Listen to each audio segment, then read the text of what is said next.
Yeah, turn it on.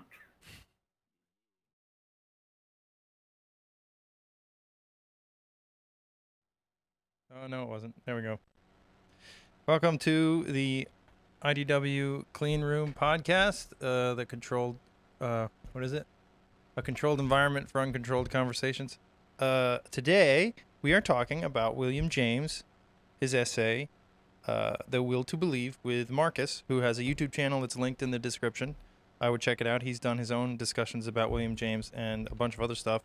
He's in grad school for, like, the economics, right? Yeah. Cool. And I had mentioned in a different Discord server that William James's perspective on truth speaks to me, and I was thinking about doing this, and he showed me his YouTube channel, and it seems like pretty perfect. I'm gonna give a little brief explanation for why, because everybody who's in this Discord server regularly has either had a frustrating conversation with me regarding truth and the definition of truth, or has witnessed me have a frustrating conversation about truth.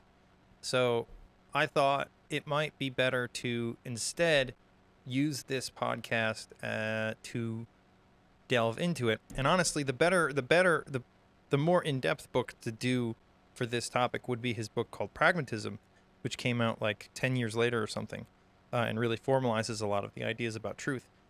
But The Will to Believe is a pretty famous essay, and it's shorter, so it's much more manageable.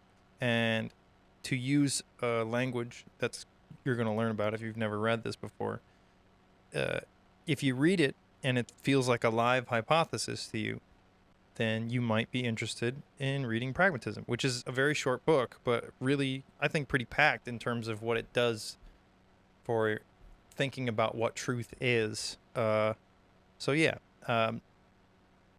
that's all I really have to say. So Marcus, The Will to Believe, it was an address to the philosophical clubs of Yale and Brown universities, and it was published in June of 1896. So A lot of his writings, his famous writings, were lectures. Strangely enough, like this and the Pragmatism were the Lowell lectures at Harvard. The Varieties of Religious Experience were the Gifford lectures at the University of Edinburgh, which are still going on today.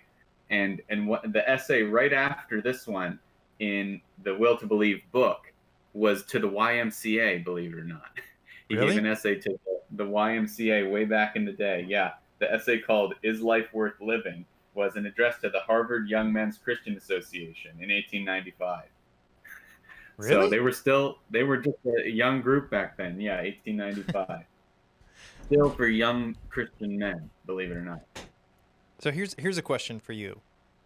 Um, or I think we'll agree on this, and I think it's important for anybody who listens to this or reads it to understand that James was speaking to philosophers in school, um, Mm-hmm. and so he was defending.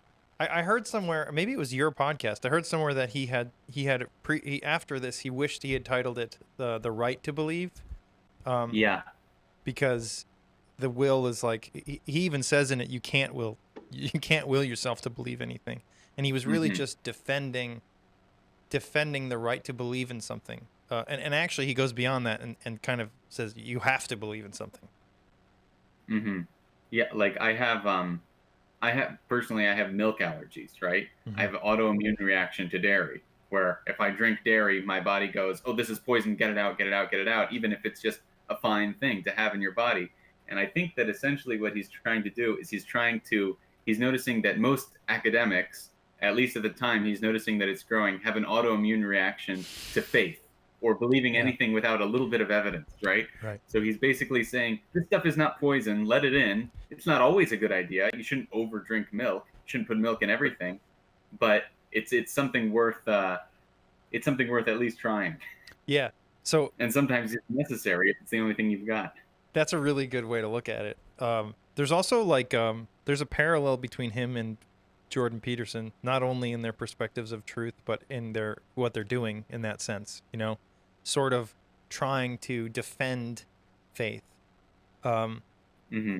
and and even go beyond defending it and saying that you have one. Yeah, there's more parallels with Peterson in that they were both Harvard professors at some point, and And they were both, James Promoted like Peterson for a short period. Yeah, and they're both psychologists who like, yeah, and Peterson is, I don't know, you could call him a philosopher, but he's at least philosophizing in front of people. yeah, and in a sense they're reciprocals in that James was formerly a philosophy professor who, basically birthed the field of psychology, and Peterson is a psychology professor foraying into philosophy. Mm. Yeah, It's and many interesting people, too, yeah, because of the like, they're both very human-centered outlooks on like, this is how people are, which makes sense if you're a psychologist and you're talking to people, and part of what you're doing is trying to mhm. figure out how people actually interact with the world and what they rely on. They both kind of probably had that influence their ideas. I mean, Peterson is very consciously influenced by William James, and the only time that I had heard the pragmatists mentioned before William James, I read like a short article. It's something like, "Oh, truth is, whatever's useful." Somebody summed it up like that, and you just read that and you go, "Oh, that's stupid," obviously, and then you move on. And then later, when I had been getting interested in Peterson, and then some guy asked him like, "Are you influenced by the pragmatists?" And he goes, "Oh, definitely." And I go, "Oh, I'll give these guys a second shot," and it was worth giving them a second shot. Yeah, I actually had a similar reaction when I heard truth is what's useful. And now it's frustrating because I do that. I say that because it's the only way to condense it into a response that doesn't glaze eyes over. Like, how do you say it any other way? It's the only real way to Mm-hmm. say what this version of truth is saying, but there are, I say, Mm-hmm. but there are rules, and which is because there are. Mm-hmm. James has very clear rules for things. Actually, maybe we should start by talking. Like, I wrote down section by section. It's actually really consumable in that way. Each section is very easily consumed and has a specific idea to it. And what I wrote down for the first section is the distinction between live or dead hypotheses. And he said it's basically like a wire. Um, if he defines hypothesis actually kind of different than most people do. He says, "Let us give the name of hypothesis to anything that may be proposed to our belief. And just as the electricians speak of live and dead wires, let us speak of any hypothesis as either live or dead." A live Mm-hmm. hypothesis is one. I'll stop there. But basically, he says, like, he goes on because they're all Christians. It's a Christian nation at that point. And he says, if he talks about the Mahdi, it won't be a live hypothesis for anybody here because it doesn't reach you. Mm-hmm. It's a dead hypothesis to people who are here. But if he talked about that to Arabs, it would be full of possibilities. It's a live hypothesis, and I really like Yeah. that distinction. Yeah, and it's what he's trying to do, and that just to comment quickly on when you were talking about truth is what's useful. I'd say that the clarification that'll move people a long way is to say truth is what's useful, not simply what's convenient, Mm. right? Hmm. Not what's useful in the long term, and like in a much more cosmic sense. It's not just what which facts would give you the biggest like cash income or something like that, even though he does use that language in pragmatism. Yeah, I've been saying truth is what is true is what is useful, and truth is not a noun; it's an adjective, because that's Yeah. that I think that sort of makes people pause to think, well, maybe the way you're they don't I'm not trying I don't think that it's a live this is a live hypothesis for most of the people who are resistant to it. I think when you hear it, it just sounds, maybe if they read the whole book or this whole essay, they might find it at least some life in it. But uh when you say that, it at least twists the perspective to say, okay, hold on, we're not actually I don't this is actually looking at truth in a completely different way. Hmm. I'd say, and then to bring back to the beginning of the essay when he talks about live and dead hypotheses, a lot of what he talks about later in pragmatism is his goals with philosophy are very similar to the way that obviously Peterson talks about it much later. Is his goals are to make something that people can actually use, right? So he kind of rolls his eyes at a bunch of speculative, what you'd call speculative philosophy, where we're trying to figure out one of the examples that I use, I don't think he uses something directly like this, but if we had some kind of theological debate, right? Is God pink or is God blue?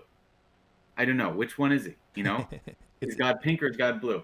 This is even if there is in some other perspective, like from an angel's perspective, if this is a relevant thing to say about God, it's not relevant from our perspective because it doesn't mean anything to us practically. But right so now what he's it's trying not. to do is Yeah.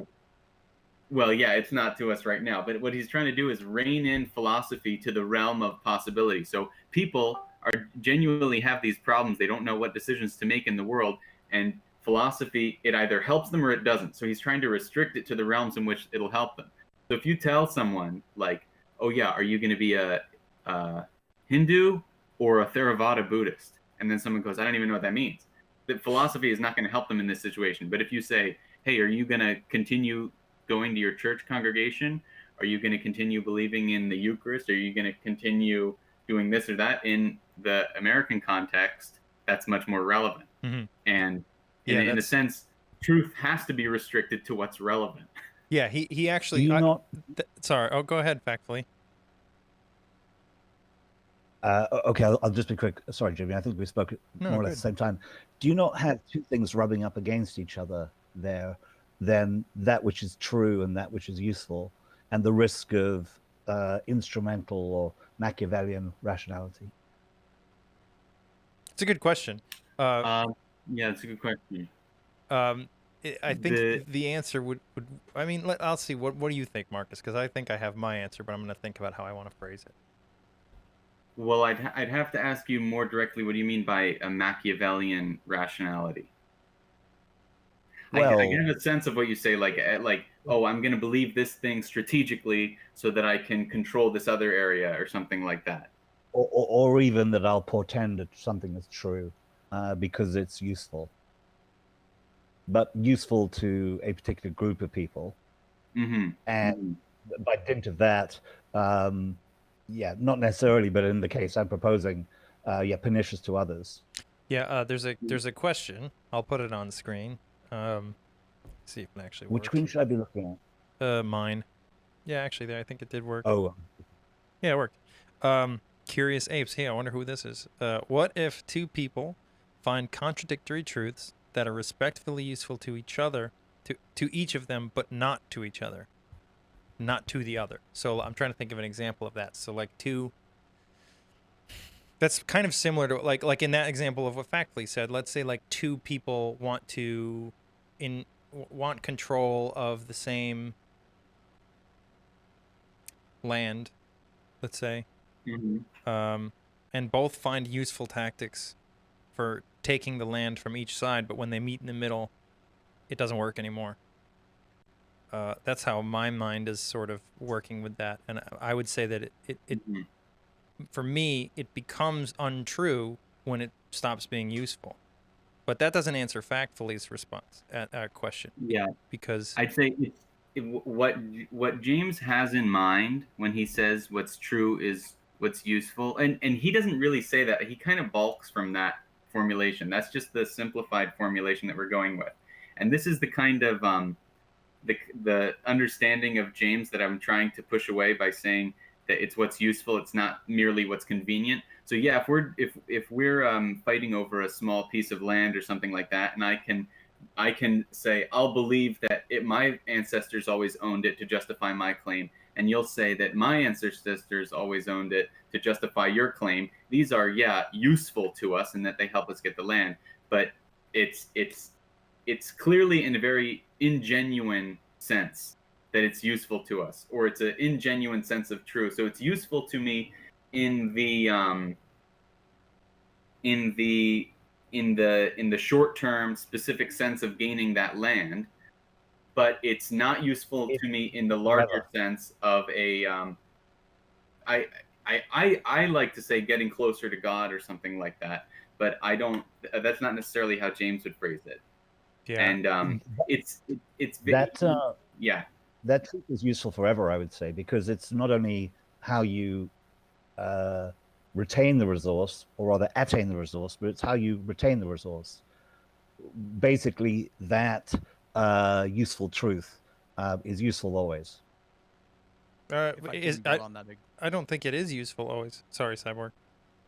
I was going to say, if I can build on that example, imagine that the land has some ritualistic aspect that does indeed move your tribe closer to God by being on that land, like a energy ley line or something. And it's not a false belief, it's a genuine belief, because they're not doing it just to get a win, to get the resources, but they genuinely believe that their ancestors claimed the land. So in the same way James would say, you know, you have to have like what he says is a reasonable expectation towards the truth being correct, or the belief being correct. These people reasonably believe that their ancestors, you know, have a claim to the land and it has long-term benefits, but they still have two different truths. Then it undermines the entire notion, right? Because we have basically something, you know, what is true is what is useful, and then we have what is true has to, in some other sense, be true in actual fact. And so you don't just have this pure what is true is what is useful. You have this kind of very odd interweaving. It sounds to me like you guys are trying to say kind of the way that I'm hearing it is you guys have you've decided what truth is. Truth is something correspondent with reality. So like you're saying that like well it sounds like so Cyborg said that they're making a true claim to but like my argument would be like we don't know that that's true.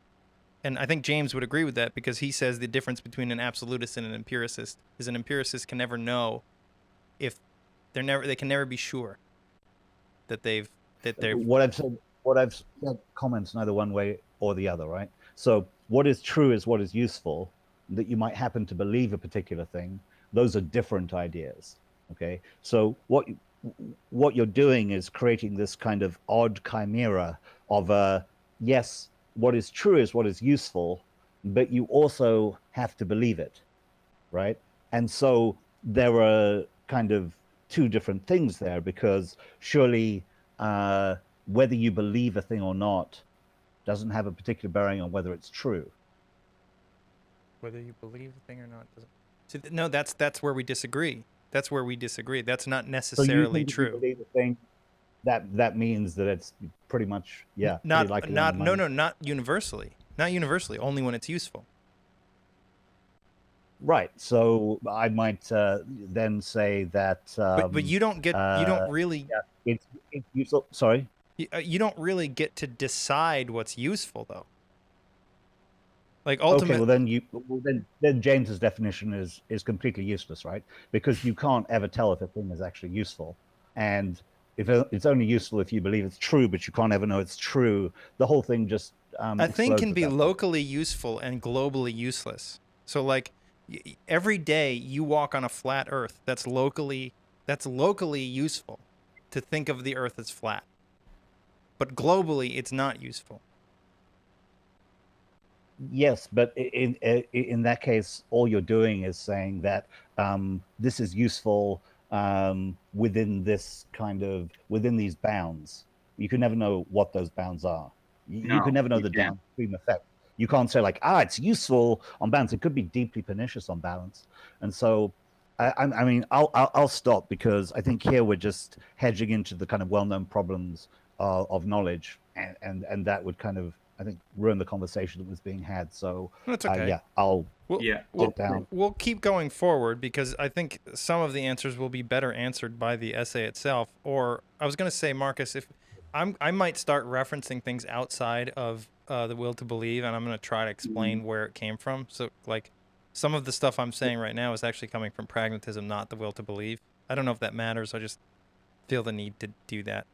I'll say too, I think that this would this is some clarification that we need on that previous conversation, is that something that James is very clear about and very focused on is that truth is probably something that's not going to reveal itself to us in the immediate. It's a long-term struggle that we're going to have. Our whole life, we're going to struggle with what the truth is. But a part of that struggle is going to be these crossroads that we arrive at, where I go, am I going to take the left-hand path or am I going to take the right-hand path? And at least what he's talking about here in The Will to Believe is we have the right, or it's permissible for us to say, I'm going to go down this way on what we'd call in any other situation an act of faith. Sometimes we have to take leaps of faith to enter into the regular intellectual struggle of what is true. So, and I think it's not wise probably to get in the weeds about the definition of truth so much. It's much more useful if you talk about, well, useful, I just said. It's much more useful if you talk about the things that James wrote and the kinds of questions that he tackled. So he was tackling questions like suicide, like religious faith, moral issues, issues of like people's mental health, and very much trying to figure out what the right path is. And the philosophy of pragmatism kind of arose in a different way from that. And this issue of truth is famously what split him and his kind of mentor, Charles Peirce, who's really considered the founder of pragmatism. And Charles Peirce was much more adamant that pragmatism was a theory of meaning, the meaning of statements, not a theory of truth. And he didn't like the way that James took it. And the famous story about that is that after James came out with pragmatism and stuff like that, Charles Peirce got angry and then wrote a response, and he said, my philosophy is called pragmatism, which is a word that's so ugly no one would steal it for their own philosophy.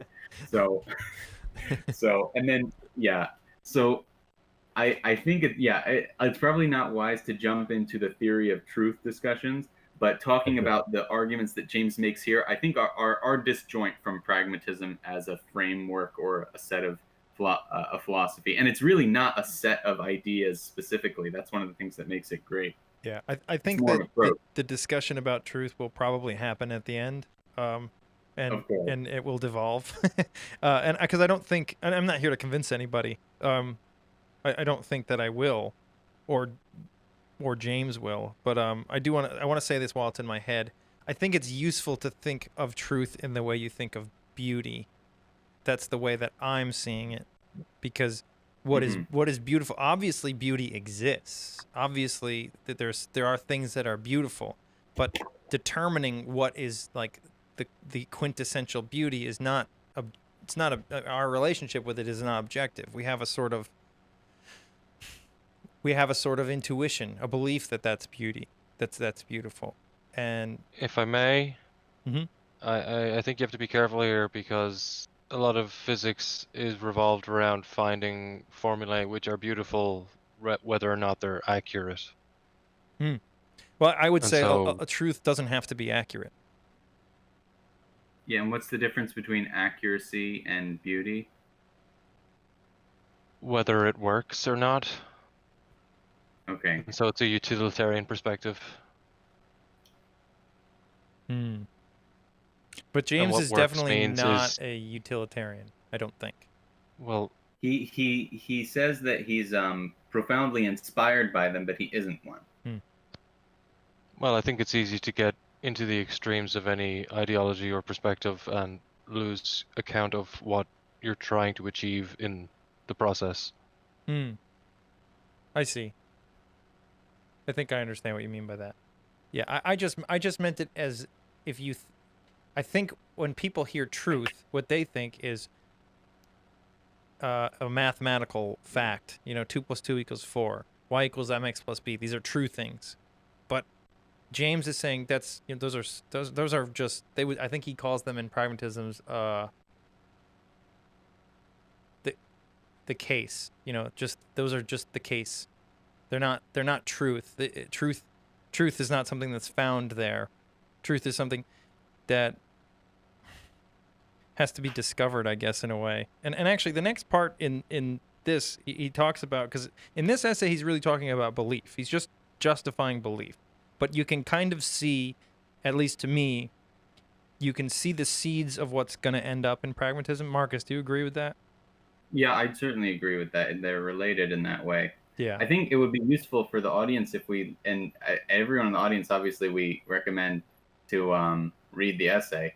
But the first section of the book, he's kind of like setting up the pitch for himself to knock it out of the park at the end with the three sort of distinctions in options. So the first being what we talked about already, the dead and live options.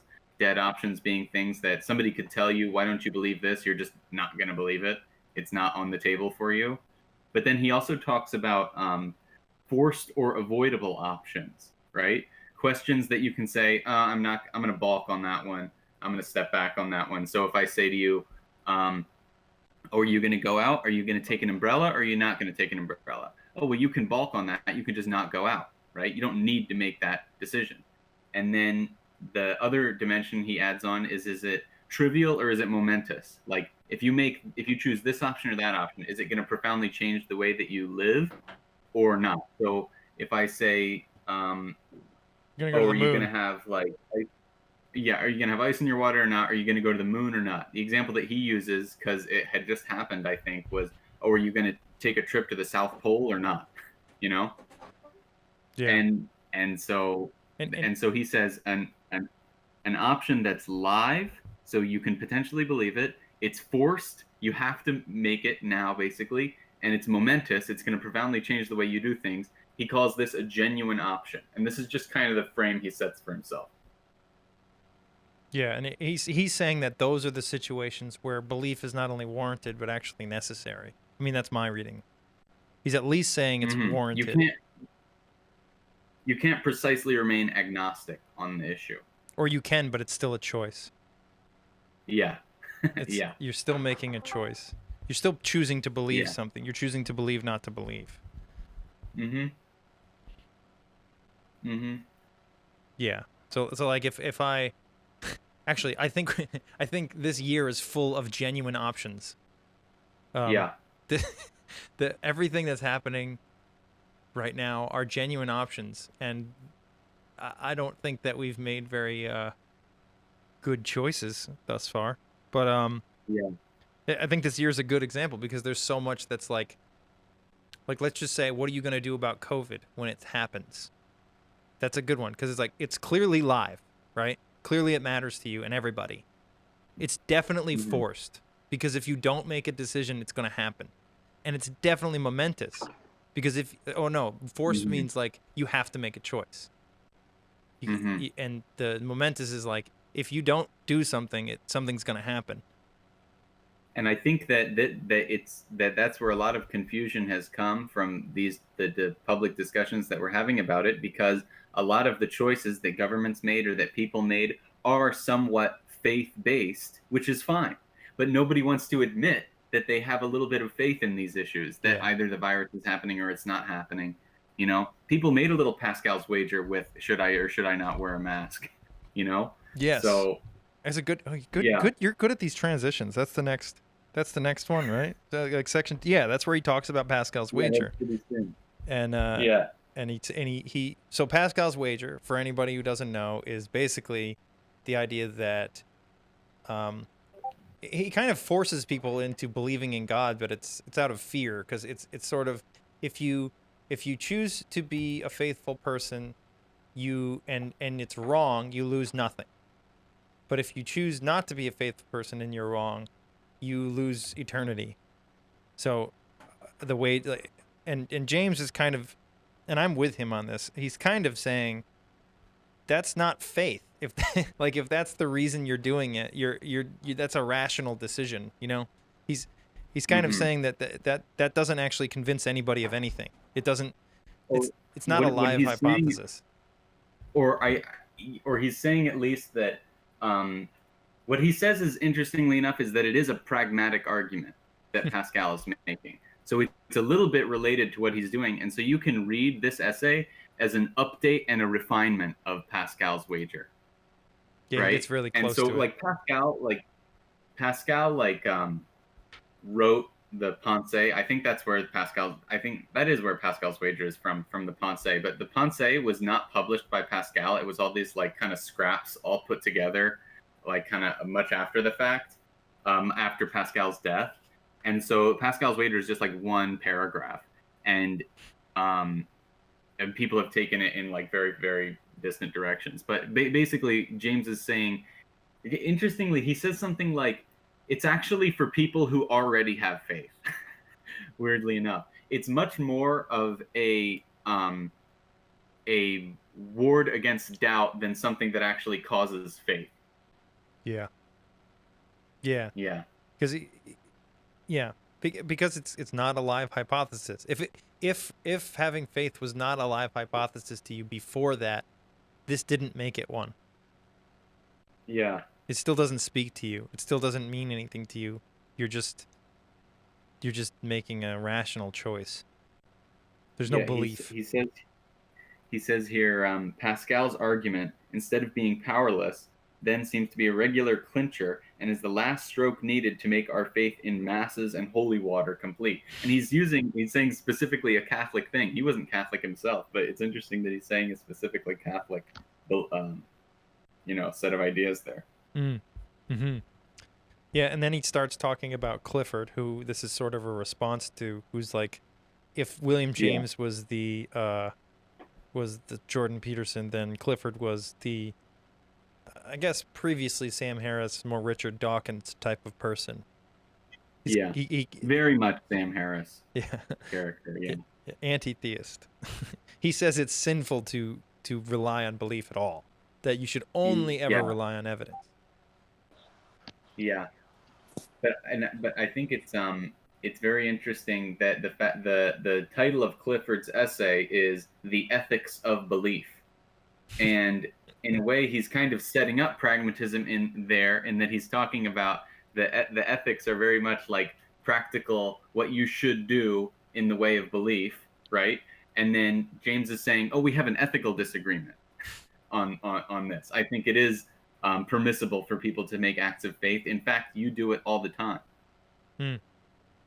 Yeah. And then he illustrates. And I recommend reading that essay is relatively short as well, and it makes you angry at certain moments. He kind of goes on and he says, "Oh, we can't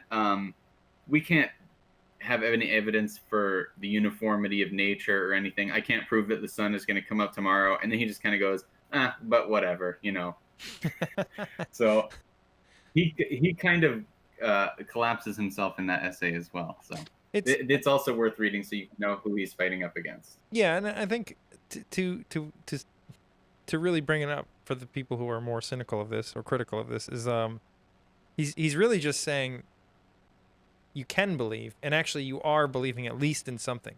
Like you might be a person, he calls them in pragmatism, what were the two distinctions of types of people? The hard-hearted or something? I'm not sure. I'm not sure which distinction you're making. I can't remember. There's like he calls them the like the tough-minded and the. Oh, the tough-minded and tender-minded is something he brings up in pragmatism. Yeah. That's what I meant. Yeah. In pragmatism, and just to bring it up because I think it's somewhat relevant. Because he's kind of talking about this. He's about to talk about that distinction. Kind of is like a tough-minded person is requires evidence. Is gonna be more atheistic. He calls them in here. He would say they do not. They abhor error. They don't like error. They would rather not make any mistakes. Whereas a tender-minded person is more open-minded and less atheistic, probably more likely to have a faith of some kind. And the distinction, the attributes that he tacks onto either one, he tacks monism onto the tender-minded and pluralism onto the tough-minded, which is very interesting and something he gets into later. And in the preface to the book, The Will to Believe, he says that this is the most pregnant of all philosophical problems. Yeah, I really want to talk to you about that because I said something to you earlier, and I kept thinking about it, and I do. The more I think about it, the more I think it's accurate to the way I think. is I said that I think we live in a monistic universe, but we can only experience it pluralistically. I think James would disagree with you there, actually, because Probably. he has another book that I have not read. 1909 it came out, called A Pluralistic Universe. Mm-hmm. Yeah, So no, I know I disagree with James. I think he's more. I think he's less faithful. You know, I don't want to use that word, but he's less of a believer than I am, I think. Oh yeah, yeah. That's probably not an unfair assessment. Yeah. Okay. What's next in the essay that you want to talk about? So we did section 2 is the one where he talks about Clifford. 3. I highlighted a text. What did I say? Here in this room. Well, should we summarize Clifford's argument for people? I think we kind of did. He basically says that you can't rely on belief at all, and that it's actually wrong to. That everything, all of your everything, any kind of truth claim must be entirely evidence-based. And James is sort of saying in a very specific, obvious way. Yes. And he says, in a sense, that he gives an example of a guy on a boat, or a guy who's in charge of having a boat go from Britain to America or something like that. And if this guy doesn't have any evidence that the boat works, then he's endangering the lives of the passengers and the crew, you know? So it would be unethical for you to not, cultivate your mind and make sure that you've gotten all these errors and these silly beliefs out of your head, which is true. You don't want to believe false things. That's why they're called false things. But James would say that's not a useful thing to believe. Yeah. So in a sense, Clifford kind of sets up the argument for James to hit, right? Or he kind of he gives him a soft pitch so that James can hit it out of the park. Because of the clarifications and the other things that James adds on later. Yes. Yeah, it's hard for me not to skip ahead. Yeah, I think that's pretty good for I think for Clifford. He's a cynic. He's Sam Harris. That's a good word. Yeah, the word that James uses for it in the essay is Pyrrhonistic skepticism. Yeah, I was gonna. He doesn't say it till later, but I think it would surprise I think a lot of people to know that James called himself an empiricist, and actually a radical empiricist.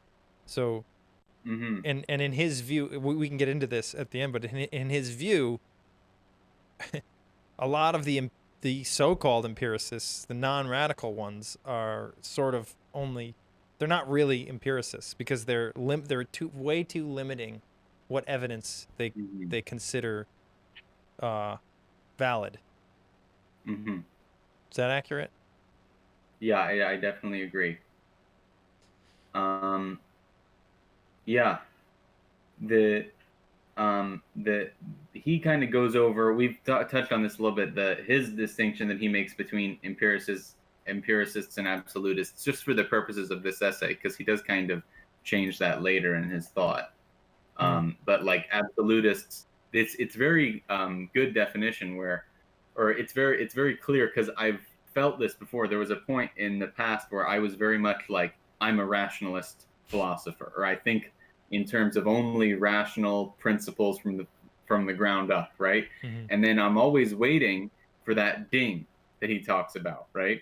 Where you finally reached like, oh, I have A equals A, and then I build all my principles up from that, and then I find like in my own like little chess that I'm playing with myself in my head, something like God exists, and then ding, like we've got it, we can pin it, and we can move on. But and then with empiricists, they say you can know things, but you can't know precisely when. So there's hope, but not certainty. I feel the same. I feel the same. That's what I was trying to say with like I believe in an objective reality that we share, but I don't think we have direct access to it. Well, is this not the problem of quantum mechanics? How do you mean? Well, in the quantum world, if you measure a system, you interfere with the system, so there's no definite answers. That's. I guess I don't see it the same way. I see it more as the closer you get to truth, the more you realize you don't know. That's possible, but all I'm telling you is based on what I'm aware of, given my experience with these environments. And so this to me is the fundamental problem of reality, is that you can't know everything, because when you try to measure it, it changes. Mm-hmm. And also, Deccan, I am interested in what, I don't know much about quantum mechanics, but in a sense of what you're saying, that I'm sure that James would have been fascinated by quantum mechanics, because in a sense, one of his main points is that we are part of the world that we're studying. So with the universe, for sure. We can't pretend that we're not influencing the answer. So admitting that we do probably will get us even closer to the truth than trying to find some standard where we're not biasing the answer at all that we come up with. That's a really good way to put that. That acknowledging that is more useful and therefore more true. Is more true to know that you affect the universe and that it changes. That's interesting. Yeah. And it's similar to what I read some old articles by Rod Dreher, who's a orthodox kind of political commentator. He was talking about psychedelics and Christianity, and he ended up citing James a lot. And one of the other series that I did on my channel with my friend Caleb was we went through the varieties of religious experience and talked about it. And one of the points that James makes in that book is, look, people all around the world claim to have mystical religious experiences. We have to consider that a part of the world. People all around the world claim to have supernatural forces talking to them, influencing what they're doing. If we just say that's not true, or those things are not also part of the world, you're just choosing to not study the world. I would absolutely agree with that. Yeah. And I would even go so far as to tell you, I could tell you what God is, but that's a really, really tough subject. Whoa. Slow down there. That would irritate both the both the people who are like deeply faithful and the people who are deeply atheistic. Yeah, so that's why I don't tell people. No, I actually would really be interested in hearing about that. Well, it's quite related to the problem of quantum mechanics. All right. Well, that's the next episode. Let's table that one, because I think that there's a lot there. But I'm serious. Like, I would like to talk about that for sure. Let me. There's a quote in section 3, which is what we're about to go on, that I think is sort of in line with this. At least he's talking about how we want to believe in truth. Here's what he says. Our belief in truth itself, for instance, that there is a truth, and that our minds and it are made for each other. What is it but a passionate affirmation of desire in which our social system backs us up? We want to have truth. We want to believe that our experiments and studies and discussions must put us in a continually better and better position towards it. And on this line, we agree to fight out our thinking lives. But if a Pyrrhonistic skeptic asks us how we know all this, can our logic find a reply? No, certainly it cannot. It is just one volition against another. We willing to go in for life upon a trust or assumption which he, for his part, does not care to make.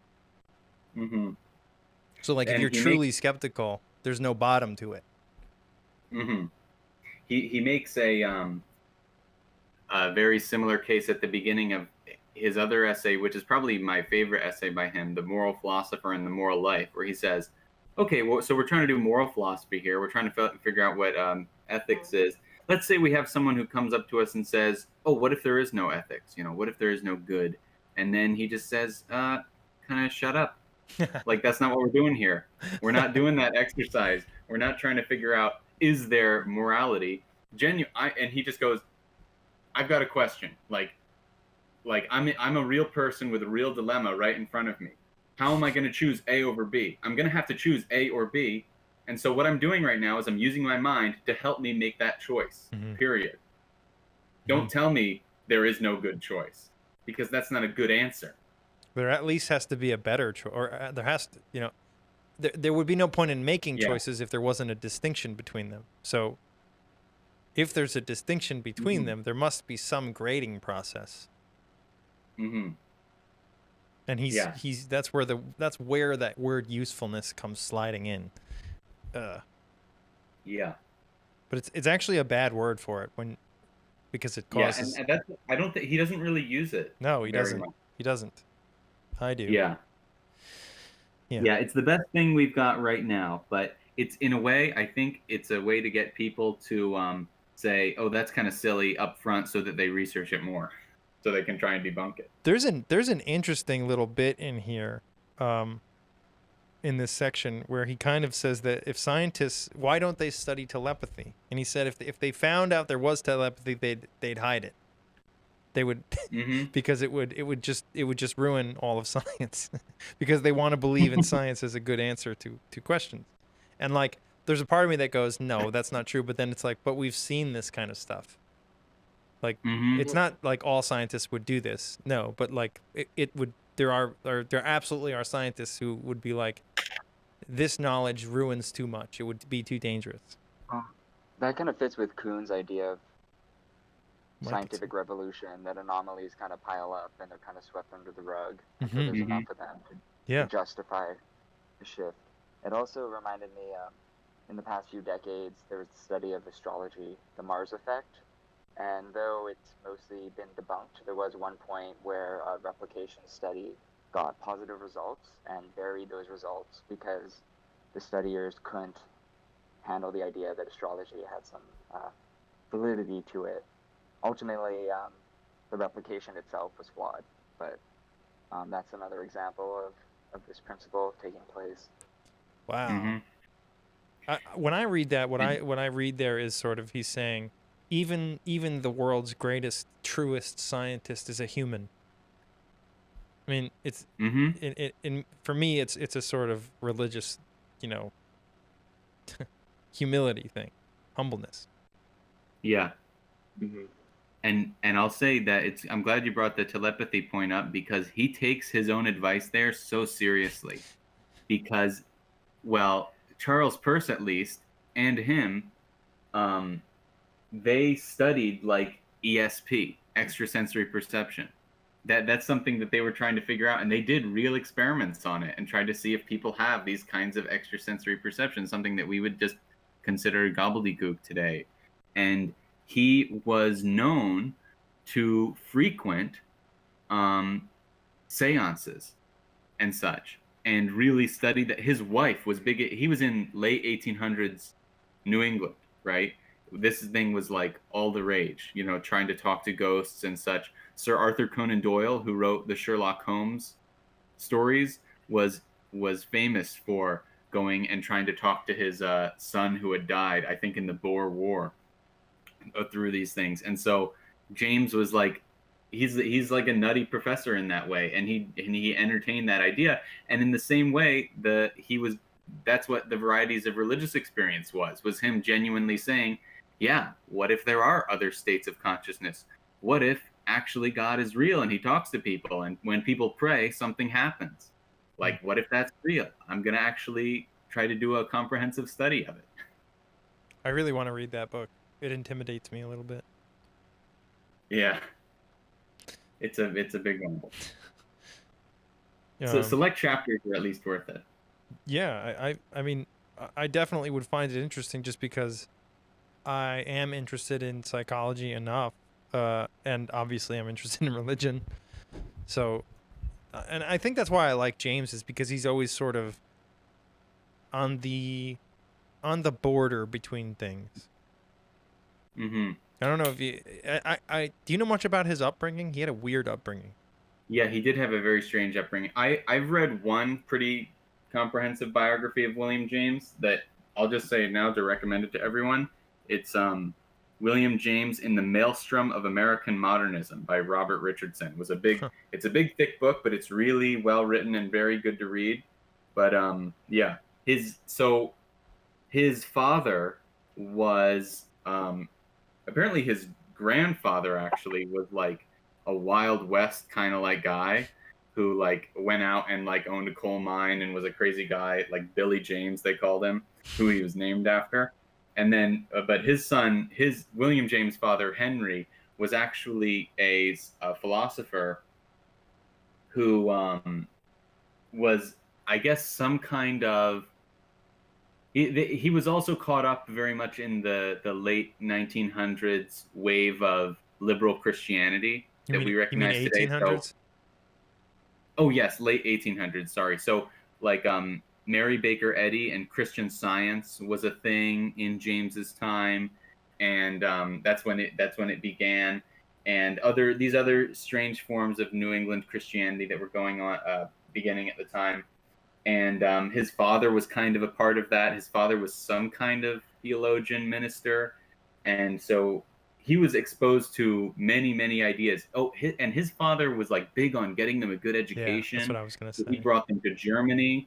That is one thing I do not like about James, is he'll just say German things all the time and not translate them in the text, and he'll make you go translate it yourself. Yeah, he does it with Latin and French.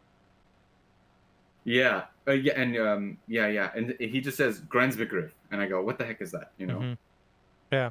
So I have to look it up. Because I could be wrong, but I think he had like many different forms of education. Like his father was just constantly like, nope, that's not the best anymore. We're gonna go here now. We're gonna go here now. And so he just sort of. Yeah. I imagine that had a unique experience on the guy.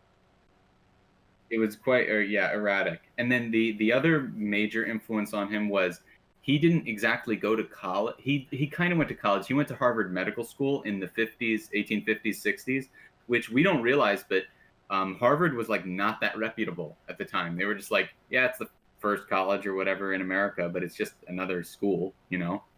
And it was the second half of the 19th century that the president really like revamped the university and increased its reputation. But James was there in the 60s, the 1860s, at Harvard Medical School, and he studied with Louis Agassiz, who was the famous biologist who was, in a sense, one of the first people in America to react to Charles Darwin when his book came out. Kind of dark, though. It's what, sorry?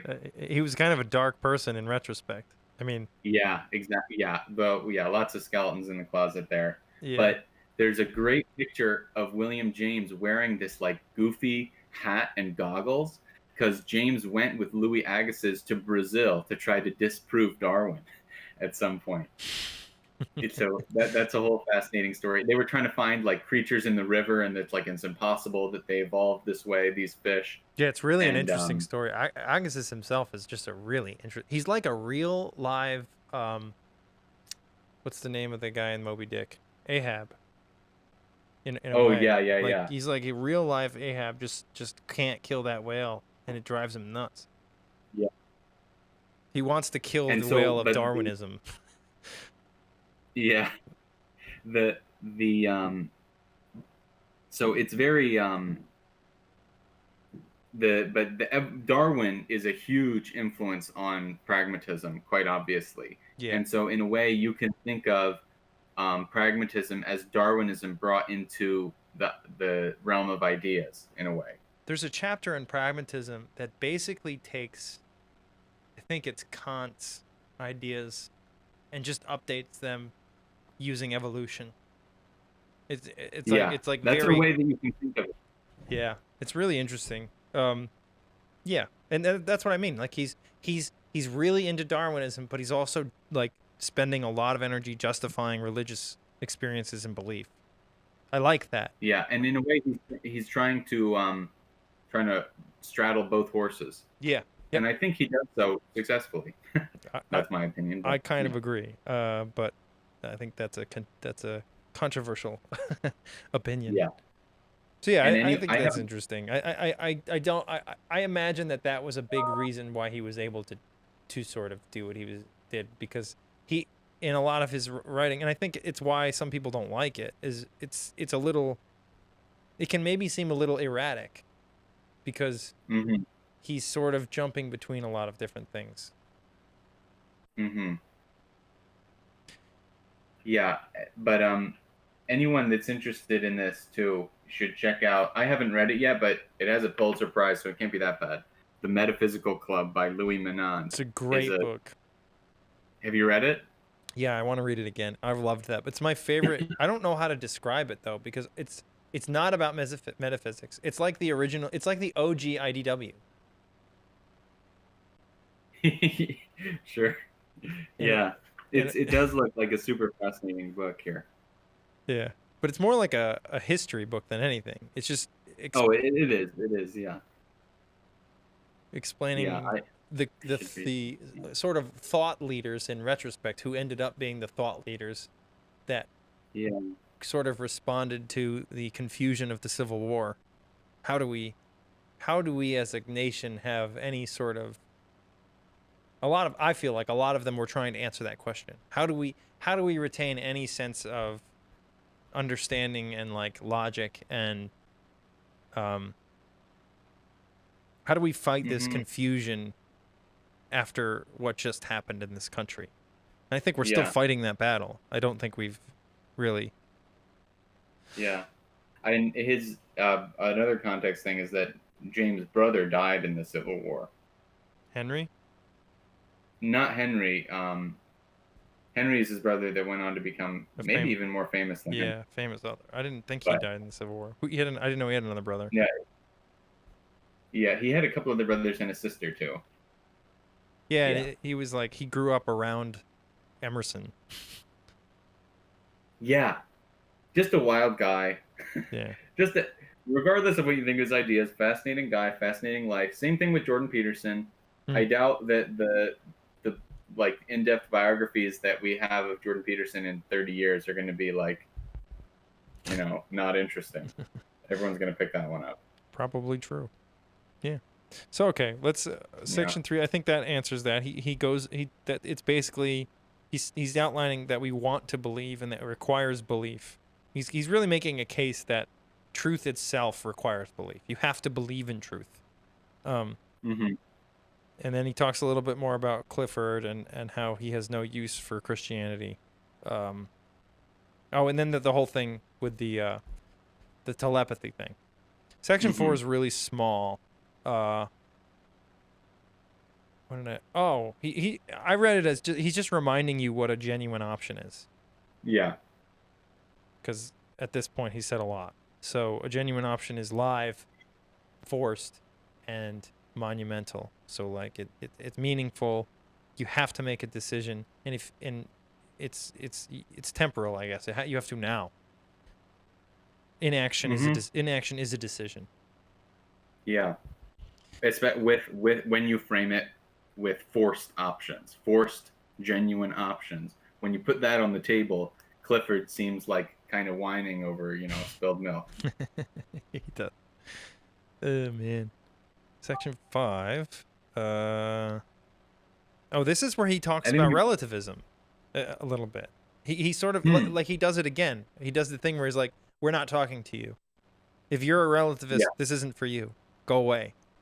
I'm not even going to consider you. And I kind of feel similarly. I have trouble with relativism because it's not tenable. You can't. I don't know how. If that's true, if we live in a relativistic universe, it's extremely unuseful for us to believe it's true.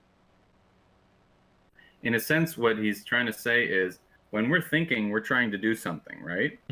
And you're trying to explain. It's like, hey, we got together to build a house, and then every time we lay a brick down, you take the brick and like throw it across the room.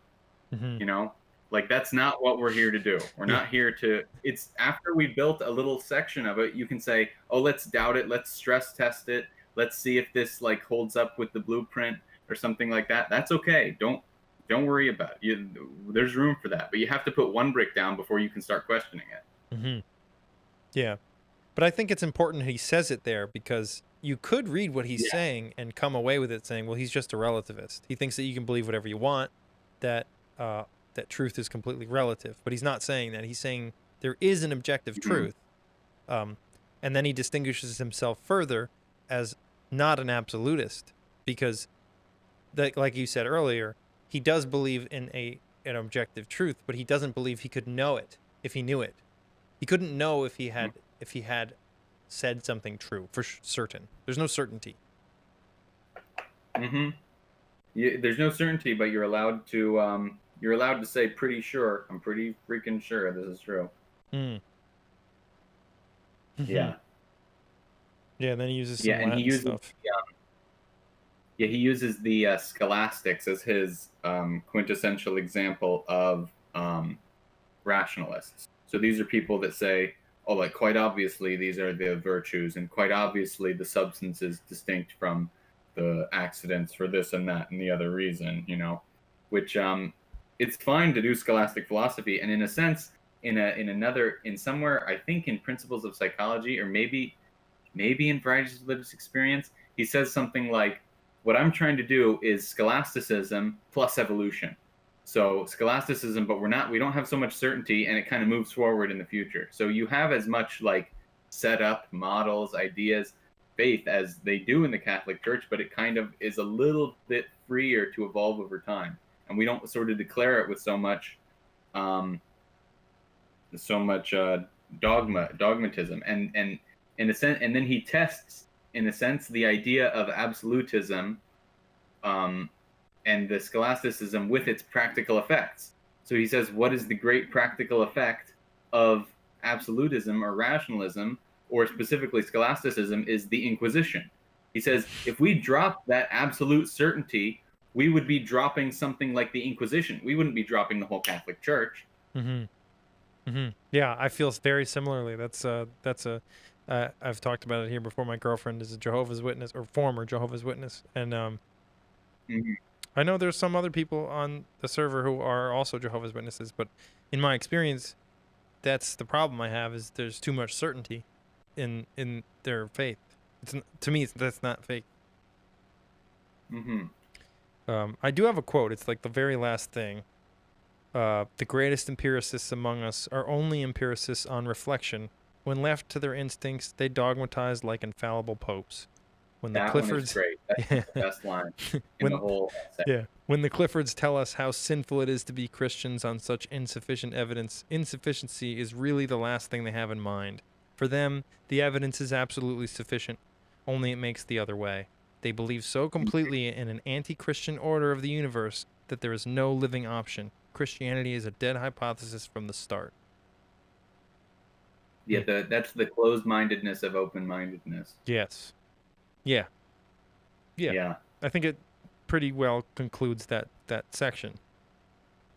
And in the way I've been very interested in Orthodox Christianity over the past year, and the way that I would say that in Orthodox spiritual terms is, if you let your guard down, the demons will attack, right? So if you think like, oh, I'm totally open, some dogma, some absolutist framework is going to jump into your head and go really hardcore.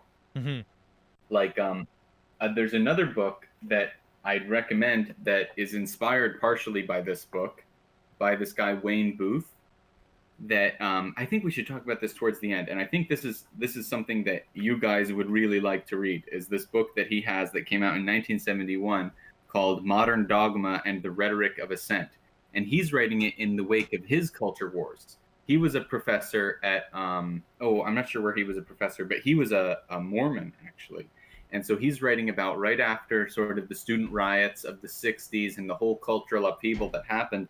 And kind of, he's like, we've lost our ability to argue with each other. And part of this is because people think they're so open-minded that they don't realize how dogmatic they are. And he has a whole chapter on Bertrand Russell, who makes these such strong distinctions in his own mind between fact and value that he, like, if you read Russell's philosophy, all the time he's going like, oh, you know, we can't really know anything perfectly. Science is going this way. Science says this. Religion, that's all this crap, whatever. But then like 5 lines later, Russell will say like, yeah, but science has pretty much figured everything out. We know exactly how atoms work, how the whole system of the universe works, how all cosmology works. And then 5 paragraphs later, he'll go, and yeah, by the way, communism is a good idea, and this and this and this. And not just it's a good idea, but it's what we have to do. So Russell had these 2 completely like incongruous sections of his brain. One being the really hardcore atheistic empiricist who doubts everything, and the other being the man of the world that doubts nothing and is always on these committees. He did some good work in the sense that he was big on nuclear disarmament in the 60s, but for the most part, he was just a radical dogmatizer. He was an atheist pope. That's a good word for Bertrand Russell, an atheist bishop or something. I feel that way about Richard Dawkins. Yeah, that's Dawkins is a weaker heir, honestly, to Russell. He's less angry, he's less vicious than Russell. Really? Wow. I'd say so, yeah. Russell wrote like 500-page books just to tell people he didn't like him. Basically. That's kind of badass. I give him credit for that. Yeah. Oh man. Yeah. So let's keep moving because I think there might be more discussion to have at the end about truth. Section 6. It seems obvious that here's what I wrote down. It seems obvious that we disagree about what is true and on how to determine if something is true. I don't know if that relates. I can't remember what this section was about. Oh, this is where so in the last chapter he talked about how he's a radical empiricist. And I think he further distinguishes what he means by that. Yeah, it seems to if you want to go on more, but my reading of that chapter is he really goes into depth as to what the difference is between an empiricist and a radical empiricist.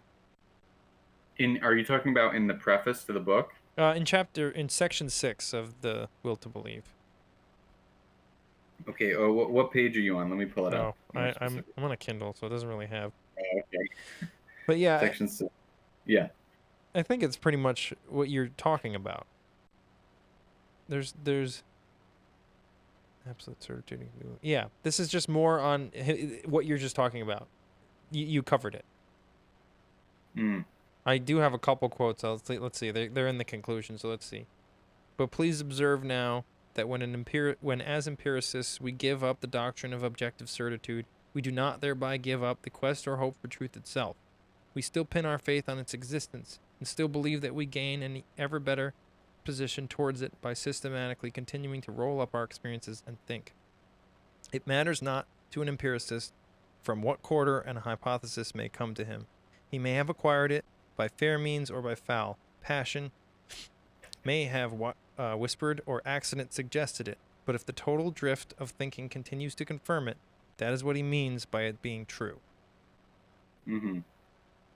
And in a sense, framing it like a quest, the search for truth like a quest, think of it like a quest, like you're a knight searching for truth or something like that. And all of these things start to fall into place when you think of it in terms of a story. And actually, I have a thought here. So like let's take the devil's advocate here and say like my girlfriend has me watching that Henry VIII show. So like he clearly believed he was God. Like he clearly believed that he was God's messenger, or like the person on earth who was God and could do whatever he wanted.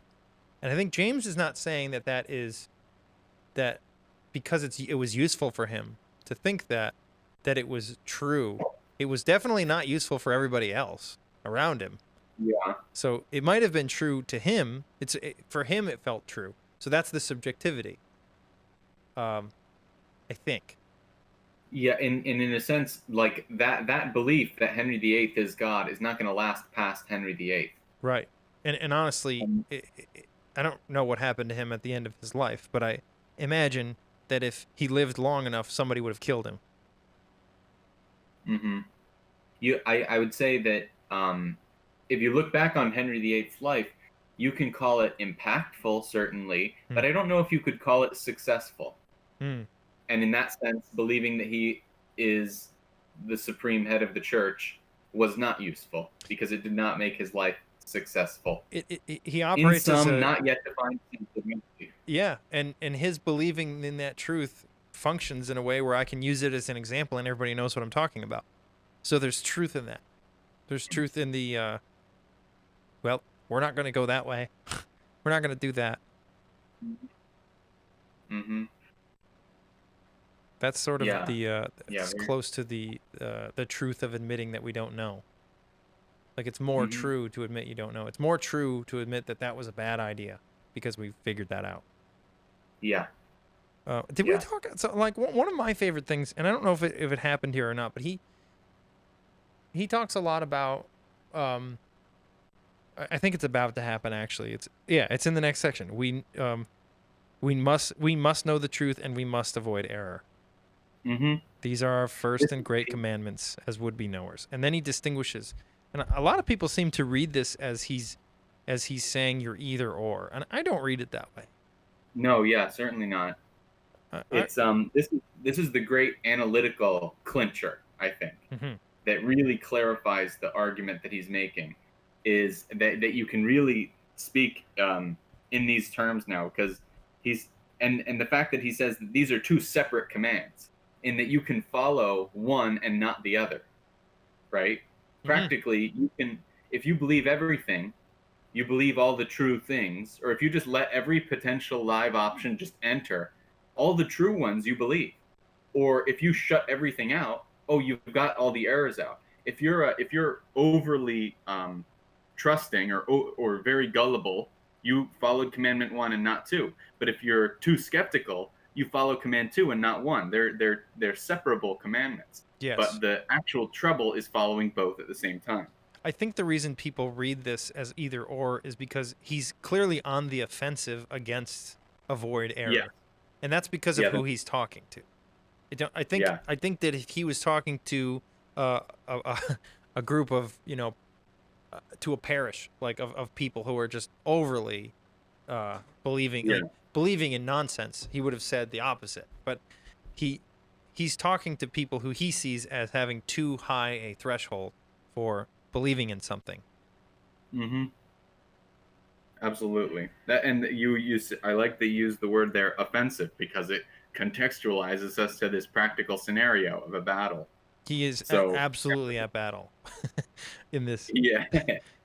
He never stops. Believe truth, shun error. These we see are two materially different laws, and by choosing between them we may end by coloring differently our whole intellectual life. We may regard the chase for truth as paramount and the avoidance of error as secondary, or we may, on the other hand, treat the avoidance of error as a more imperative and let truth take its chance. I get why people read that as either or. I don't think he means that you as a person can be either or. He's saying that in a situation where you're given a genuine option, you can do one or the other. Yeah, and it's just interesting there. I just noticed for the first time where he says two materially different laws. I wonder what the word materially means there. That's a good. It's clearly not materially, like the way we normally think about it. That's a good point.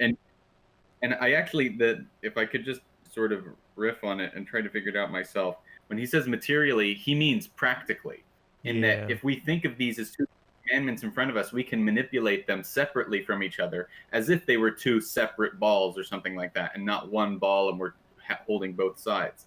So, and then if you just expand that to, it's not that matter is an analogy for practicality, it's that practicality is what defines matter in the way that we already deal with it. And when I say that this is matter or that's spiritual, what I'm actually talking about is how can I practically manipulate these things that are in front of me that I call matter. It doesn't need to be a metaphysical category. It means practically what can I deal with. And in that sense, these moral commandments and spirits and other religious beliefs, things that we wouldn't normally call, like I'm knocking on the table, matter, these are still just as relevant and practical things. These laws, the believe truth law, the shun error law, these are practical material things. I have to deal with them. That's yeah, I like that. It's an interesting use of the word materially, though. But he is, it's actually a good word choice if you take it that way. Yeah. Interesting. And Wayne Booth, in his book, he calls these the yes and the no, right? When something presents itself to you, do you go yes and try to enter into it, or do you go no and like push it away, right? And and he says that we've basically lost the idea of yes in culture, in discourse with each other. and we've only learned how to say, all of our schooling and training teaches us how to say no to opponents and not how to say yes to our own beliefs. So debunking is all the rage, but offering an argument for something is much more difficult, and I think we're worse at it than it's harder. We used to be. It's hard. It's harder in the same way it's harder to be a person of the left than it is to be a person of the right, in a way. You know, like if you're a conservative, you're conserving what's already there. It's like, well, we know this works. This is easy. You know, we know this at least works. But being, if you're a person who wants to try something, thinks that like some new idea will really benefit society, it's a harder job. I'm not saying anything about better or worse. It's just harder. Yeah. He uses that example of the general, like the general keeping his soldiers out of battle because it could be a mistake. It could be, you know, like, so you always lose that way. Yeah, absolutely. And the, oh gosh, what was I going to say? Something specific about this. I lost it. Too bad. That's okay. So yeah, that's what that section's about. That's the big one, I think. This is where it really picks up, I think, where he says he distinguishes between believing truth and shunning error, and he's not really against shunning error. He gets it. He talks about how useful that is in science. Yeah, and he kind of goes on. I don't know if it might be in the next section where he's talking about science, and he's saying, well, we can talk about that when we get to the next section, but that's kind of science's comparative advantage. I remember what I was going to say. In academia, where I'm kind of trying to enter that world, right? This is kind of famously known as an issue. It's very, very easy to critique someone else's paper.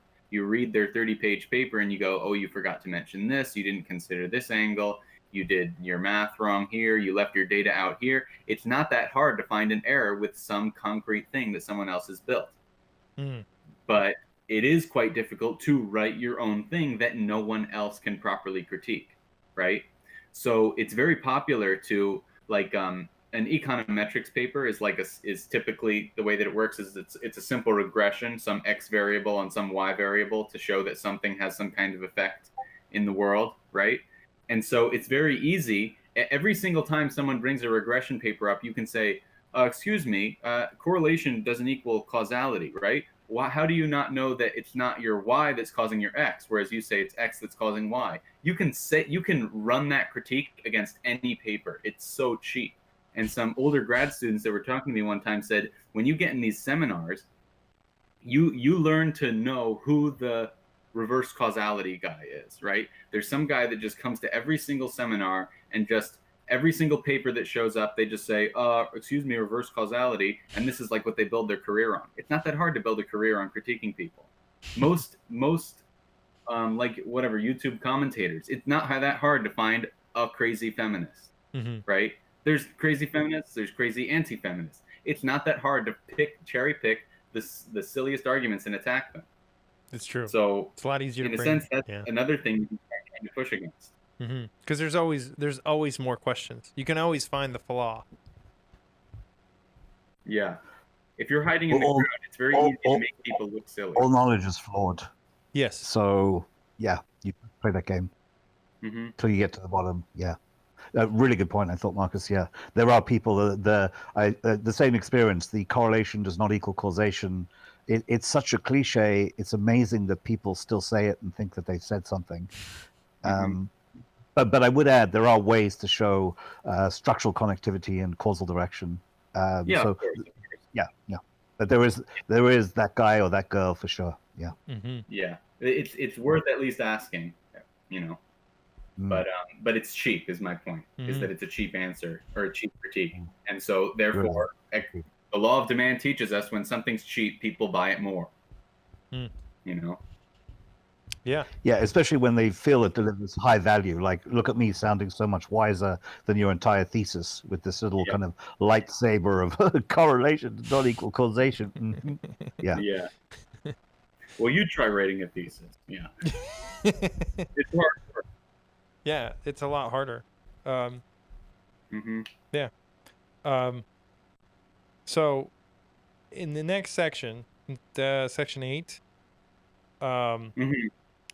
this is, if Joe is in here, hey, he is. This is the part where he would understand why I like Julian James so much, because he talks about the being influenced by your passional nature. In the heart what is it? The heart knows what it wants, or the heart knows its reasons, but reason doesn't know it, or something like that. He quotes that here. Yep, I would have predicted that. Yeah, he does quote that in there. That's Pascal. Yeah. Yes. He actually reunifies himself with Pascal, because he's not like anti-Pascal. He just thinks that's a poor. I think he just thinks that's a really poor way to go about it. Yeah, I recommend Pascal, by the way, too. Yeah, he's great as well. But I think the reason I think he goes into your passional nature is because, like you said, it is hard to be for something. It is hard to believe in something, and you need something like passion to do that. Like it has to. You actually do it every day when you wake up. Yeah. Why do you get out of bed? Mm-hmm. Yeah. That he brings it down to there. Yeah. And just the fact that he's a psychologist as well. This was a lot of the things that he looked at in his psychological work was willpower and such. Like, I'm pretty sure he's the guy that coined the term stream of consciousness. Yeah. Yep. I think you're right. So he talks at one point about the will, and he's like, the will is that thing that makes you get out of bed even though it's comfortable, right? Mm-hmm. You're comfortable. Why are you moving? You're at an equilibrium. You're at a rest state. What's moving you out of it? Oh, we call that the will. Mm-hmm. Yeah. Mm-hmm. Yeah, the will. Yeah, that's interesting. The will and sort of requires you to believe in something. Yeah, he's an avowed free willist too. Me too. I don't want to get into that debate. Oh yeah, let's not put the damper on. Oh, why? I can tell you the answer. Okay, never mind. Yeah. I know where that goes. No. Yeah. That debate is just bottomless. It's fun sometimes. Yeah. Then he just kind of goes through. He kind of talks about why it's useful to rely on evidence in science. He says in scientific questions, this is almost always the case. Oh, I missed what he said before that. He's just talking about like you're not going to gain truth, scientific truth, by like not having any skepticism. By like you have to have that. You have to have that desire not to be wrong. Mm-hmm. But he talks about courts. You would obviously not want to have a judge who believed you were an evil person. Mm-hmm. You want them to be relying on evidence. So he's not against evidence. Evidence absolutely is part of truth, I think he's saying. And in a sense, this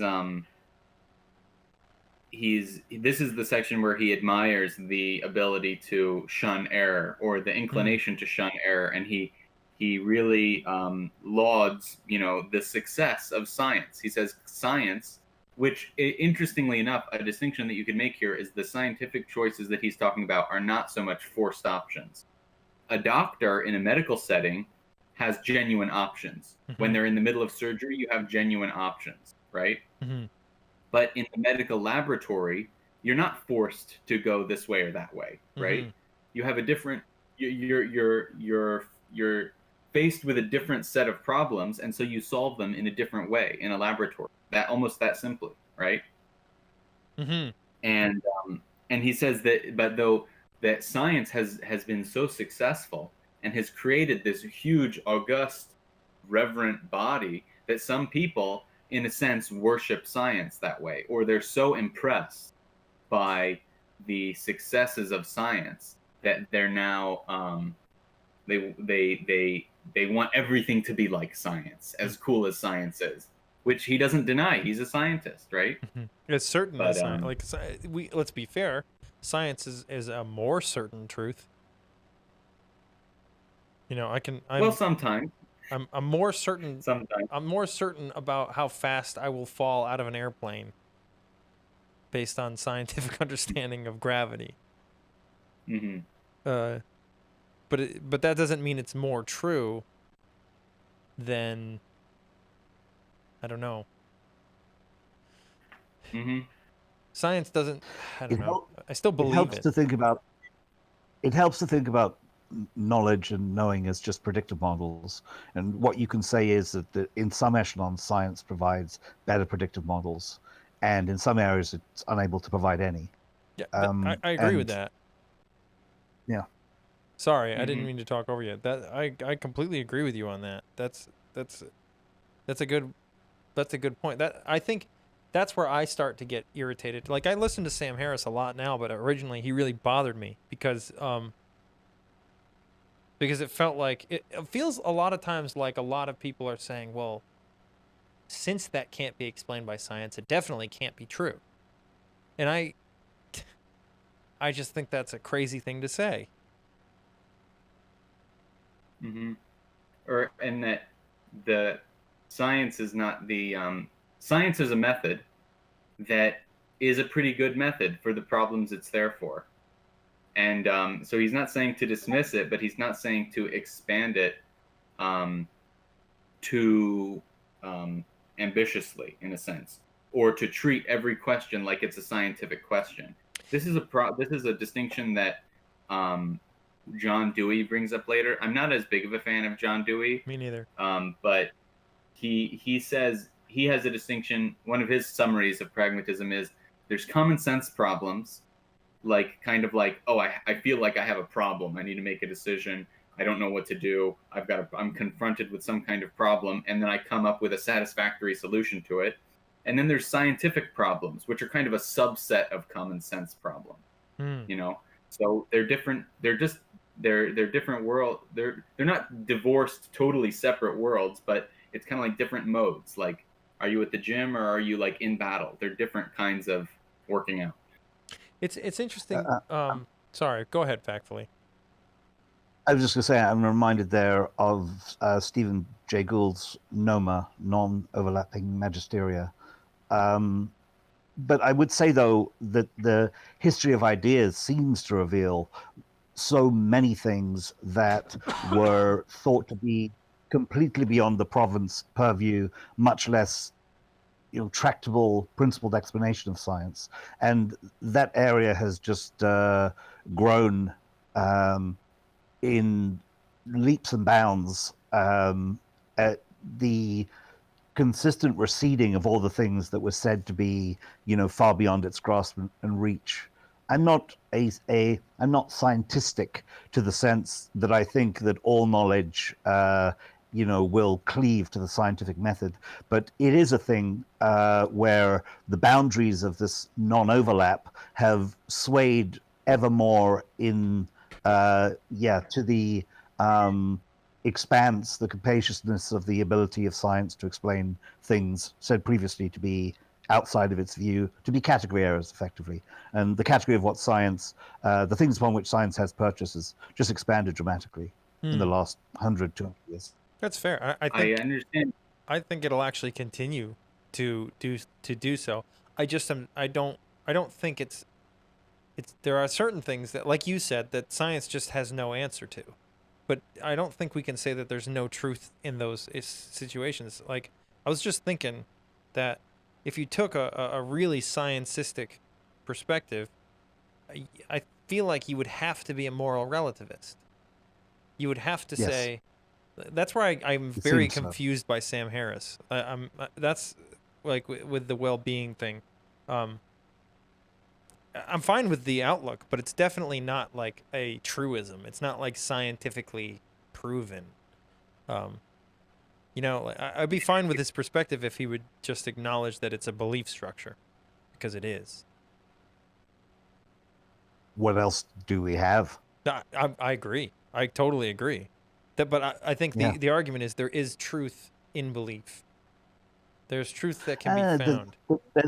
There's only the effectiveness of predictive models, and so predictive model born of, let's say, the moral landscape, if that was able to demonstrate that it could consistently arrive at a synthesis that would predict outcomes with less appalling suffering, but like, and well, like, more people. What if I say I love my dead wife?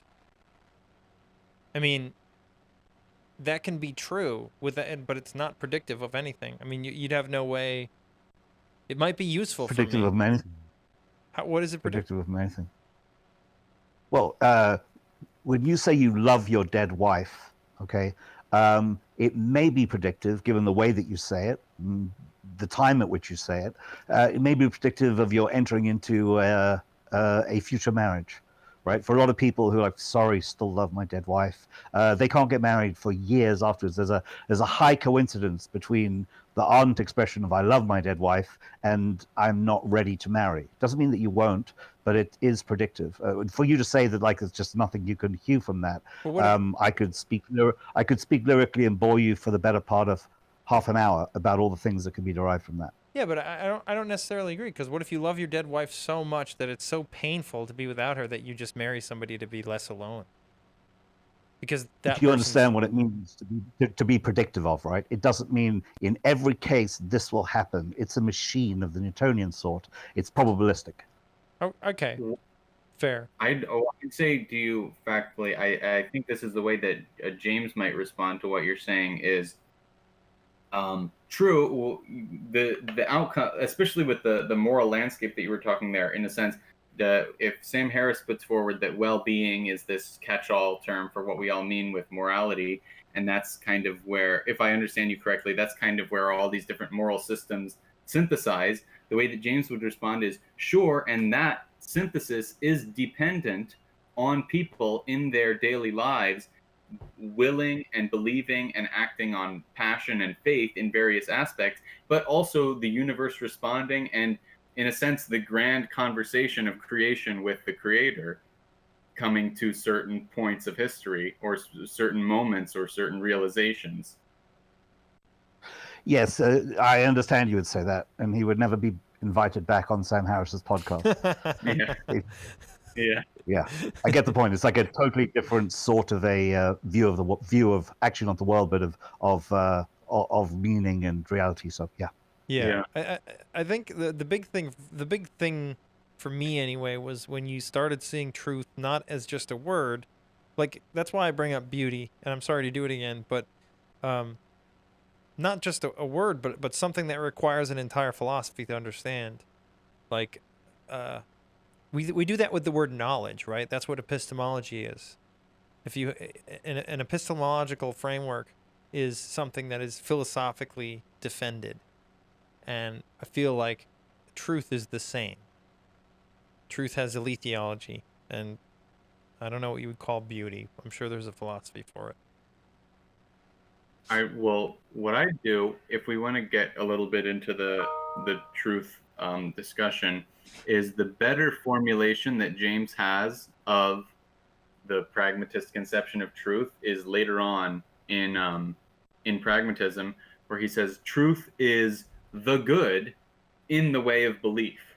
That's, I think, the best soundbite of James. In a sense, what he's saying is all that stuff that we call epistemology, that's actually a subset of what we were already calling ethics, right? So I conduct myself a certain way in my life according to various rules in this way and that way. And part of my life is my thinking. And epistemology is like the ethics of thinking. How do I think in such a way to produce good beliefs?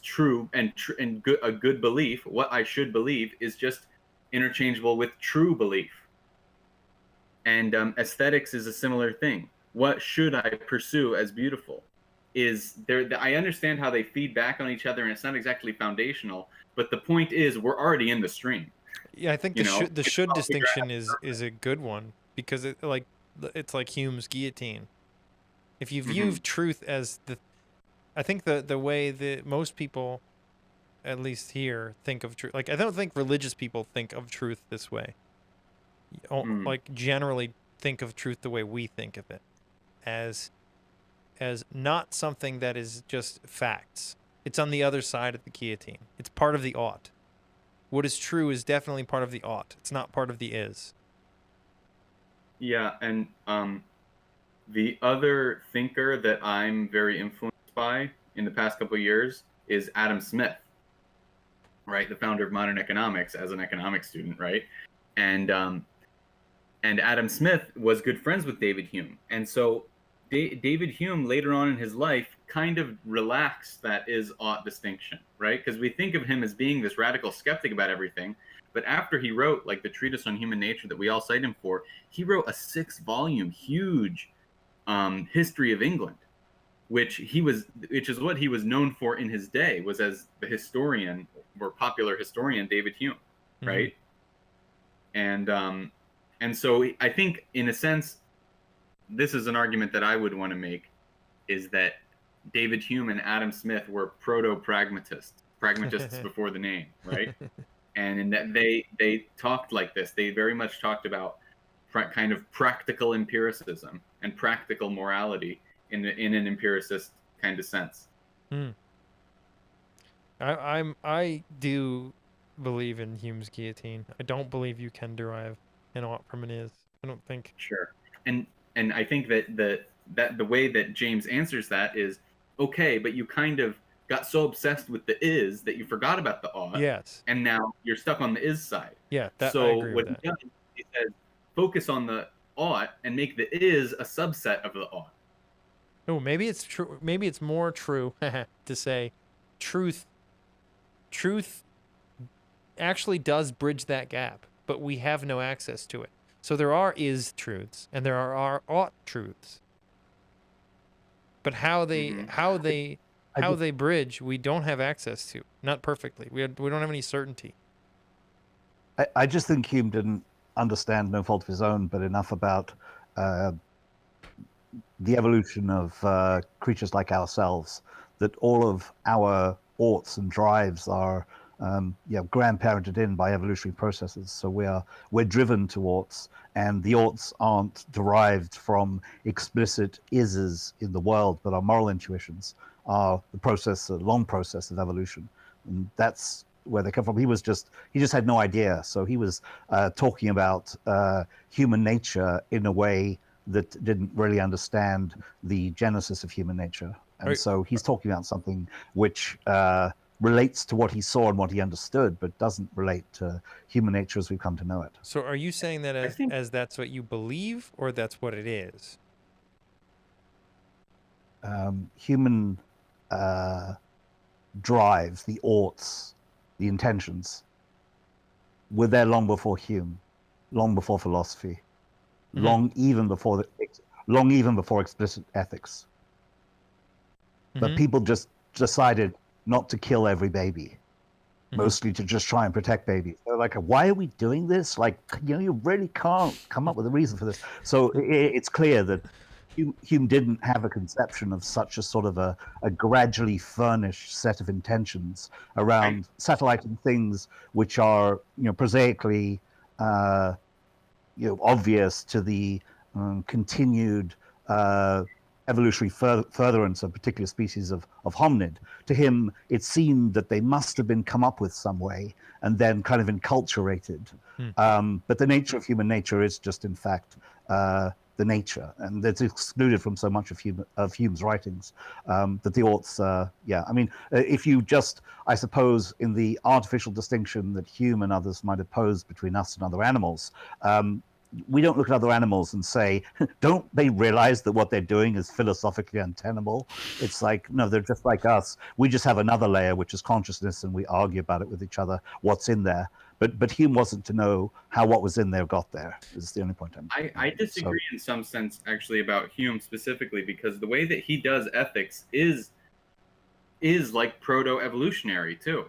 And proto to the way that Darwin would have done ethics, because in his discourse on like the idea of justice, he says that justice and these rules are things that we kind of arrive at not rationally.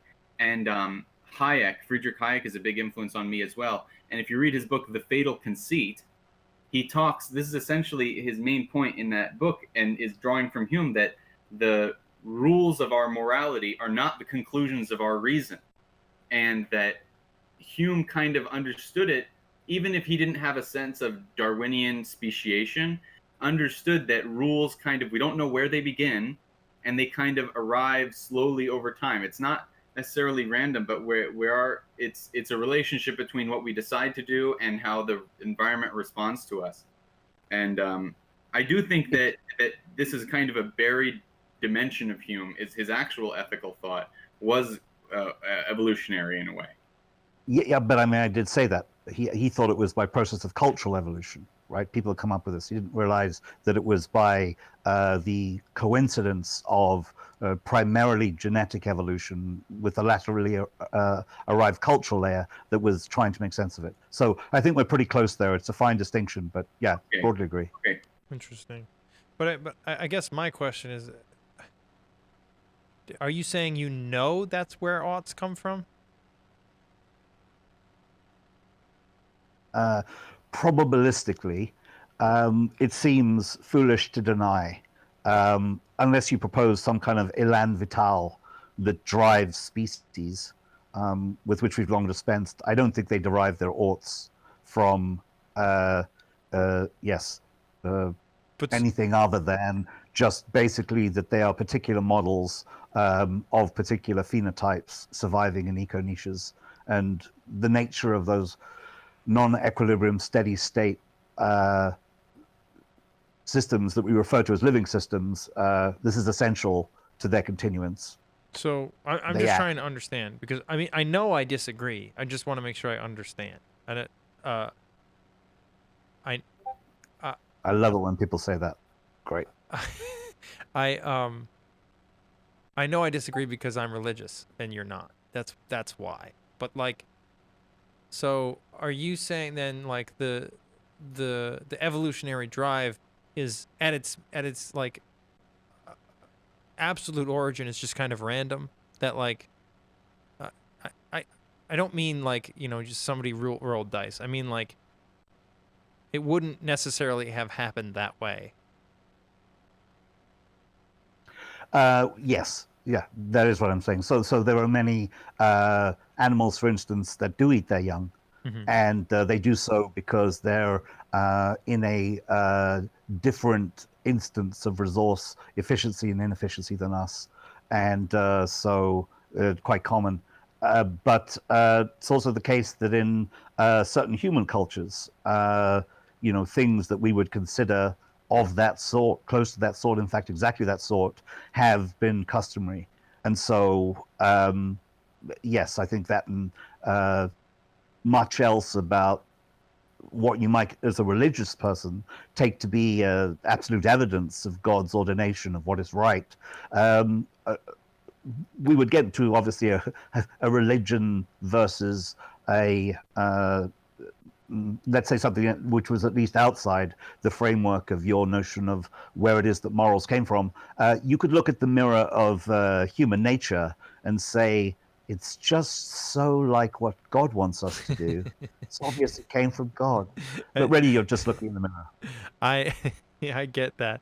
I see it as sort of the universe does have, there is something true about the way that we, like whether it's evolution or what, it's more true for whatever species went the way that we went than had we, for example, eaten our young. That's less true.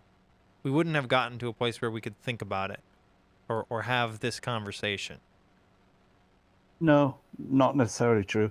So lots of species that survive, and in order to have done so, they've eaten their young. And in order to survive resource dearth. And so it may well be the case that somewhere in our ancestry that went on as it's gone on amongst so many species. But that's different. Like I'm not saying that we never did. I'm saying that in order to get to the place where we're at now, we would have had to stop. But I mean, that's obvious. Yeah. So obviously, but you're just looking at the world and saying, in order for this not to happen, it needs to have stopped happening. Yeah, I'm not going to disagree with that. I'm what saying, are you saying there? That it's a tautology. I guess I don't see it that way. I'm saying that the universe itself has some sort of objective truth that we don't have access to, and when we're doing something closer to truth, we get to a place where we can see other things that are wrong. I mean, that's a religious viewpoint that I can't argue with, though, because you haven't provided. You've just said, "I think this," and so all I can do is kind of blink at you and acknowledge that I understand you think that, which I think is fine. I would say that you've done a similar thing with your argument about what necessarily must have happened that there weren't other kinds of influences, and I don't really see the real conflict here between your proposed view of the world and that different cultures have done different things to survive. I mean, like cultures, animals, species, different animals, different species, different branches of the human species have done different things to survive in different scenarios. So in a sense, who are we to say that this is the correct one because this is the one that we've arrived at? I totally understand what you're saying, but in a sense, what religion is just as much about the future as it is the past. So I'd say if you read the book of Genesis or read most religious texts, Genesis is messy. They talk about all these different cultures going in different directions, different roles for animals, for humanity, different niches that everything fits into. I think that the version of religious morality that we're talking about here is like a very strict, this very particular way of life is the purest thing that we have, and it's almost divorced from history in a way. But I think that even more traditional versions of Christianity understand themselves as a part of the world and see themselves as part of this cultural development process, and understand that it's very difficult to just go up to something and say, "You're wrong, you've always been wrong." And these are problems that we've had in religious debates, but it's just as much a problem in with science as a contender or a potential rival for religion, or a secular. Yeah, I don't think that's right. In so much as we can look at Matthew and see that the criticism levied against the Pharisees is that they are not stoning children, and that this is in essence rendering Corban the word, the law of Moses, which is the word of God, handed to Moses as a prophet, not least via the Ten Commandments. The reason being that it's one of the Ten Commandments that if you don't respect, honor your father and mother, and he who disobeys this commandment shall die the death, stoned outside the walls of the city, etc. So no, I think very much that there's an absolute appeal to divine authority, and it's not like a notion of like, well, yeah, we've made these things up as we've got along, and once we ended up in cities, we kind of decided maybe not. I mean, that's something which is implicit to Christianity between the Old and New Testaments. Like, I'd agree with you there. It's like it is basically a clear evolution of the notion of morals, even during the time of the Bible, the 2,000 to 3,000-4,000 years, depending on how you date it. But it's never said like we've done this ourselves and God's kind of cool with that. It's like God has sent me basically to fulfill the law and then to bring a New Testament. And they come from God. They are not evolved by us. Mm-hmm. So it says precisely the opposite, really. Well, first on the point with Moses and the Old Testament, it's quite explicit that those rules are for the Jews and for the Jews in their particular context. And I understand. I don't doubt that they do come down with Moses from the mountain. What exactly happened with Moses on the mountain is not not for me to question or for me to understand precisely, but that and the ways that the Jews have to inherit and trust in these laws as divinely inspired is a very important thing. But when we get to Christianity, it does change a little bit. This is a very interesting discussion to me, and I think about these problems a lot. But maybe a separate one, though. There's something that Yeah. you're missing. I don't know how to describe it, though. I really don't. And maybe we're getting into the weeds here because it is so interesting. No, it's okay. I think yeah. we've covered I kind of wanted it to spark this kind of conversation. Actually, let's Marcus. You had something to say about the final section. So yes, this is what I think was fascinatingly relevant to more political things. So in the final section, most of it is him summing up, right? Mm-hmm. But first I'll say that the real clincher paragraph that he has here is his final rule is, I cannot do so for this plain reason, that a rule of thinking which would absolutely prevent me from acknowledging certain kinds of truth, if those kinds of truth were really there, would be an irrational rule. So he's saying that Clifford is basically holding a standard that prevents him from accessing certain kinds of truth. So he should not hold that standard, right? If your goal as a thinker, as a would-be knower, as he calls it, is to know true things, then any rule that cuts out potential true things is not a very good rule. And understandably that this rule itself might constrain you from certain things, but if you say, I'll never touch that kind of belief just as a dogmatic opinion, then you run into your own problems, or that's an irrational rule to hold. It's weird that he uses the word irrational, but yeah. Yeah, I really like the example of the train robbery. Do you remember that? Before or after that section? It's before that, but I think it's at least somewhat connected. A whole train of passengers individually brave, and he basically says, if you have if you have you're on a train and it gets robbed, you don't know anybody else on the train. You don't have any trust or belief in anything with the other people, but the robbers do. They believe that they're going to back each other up. So even though you could easily overwhelm these 2 or 3 train robbers, you're not going to, because you don't. It would be better if you could believe in your co-passengers. Like there's truth in the fact that you could overtake them, but it's not a live truth because you don't believe in it. So like the point is that there are truths that are accessible only if you believe them first. Because there are then cases where a fact cannot come at all unless a preliminary faith exists in its coming, and where faith in a fact can help create the fact. Mm-hmm. And in a sense, that's very obvious. Yeah. But very counterintuitive too. Yeah, and that's where he says, like, if Clifford was to, that's the type of thing. Like, if Clifford is to say that I can't believe in that's not true, then he's being irrational. Mm-hmm. Yeah.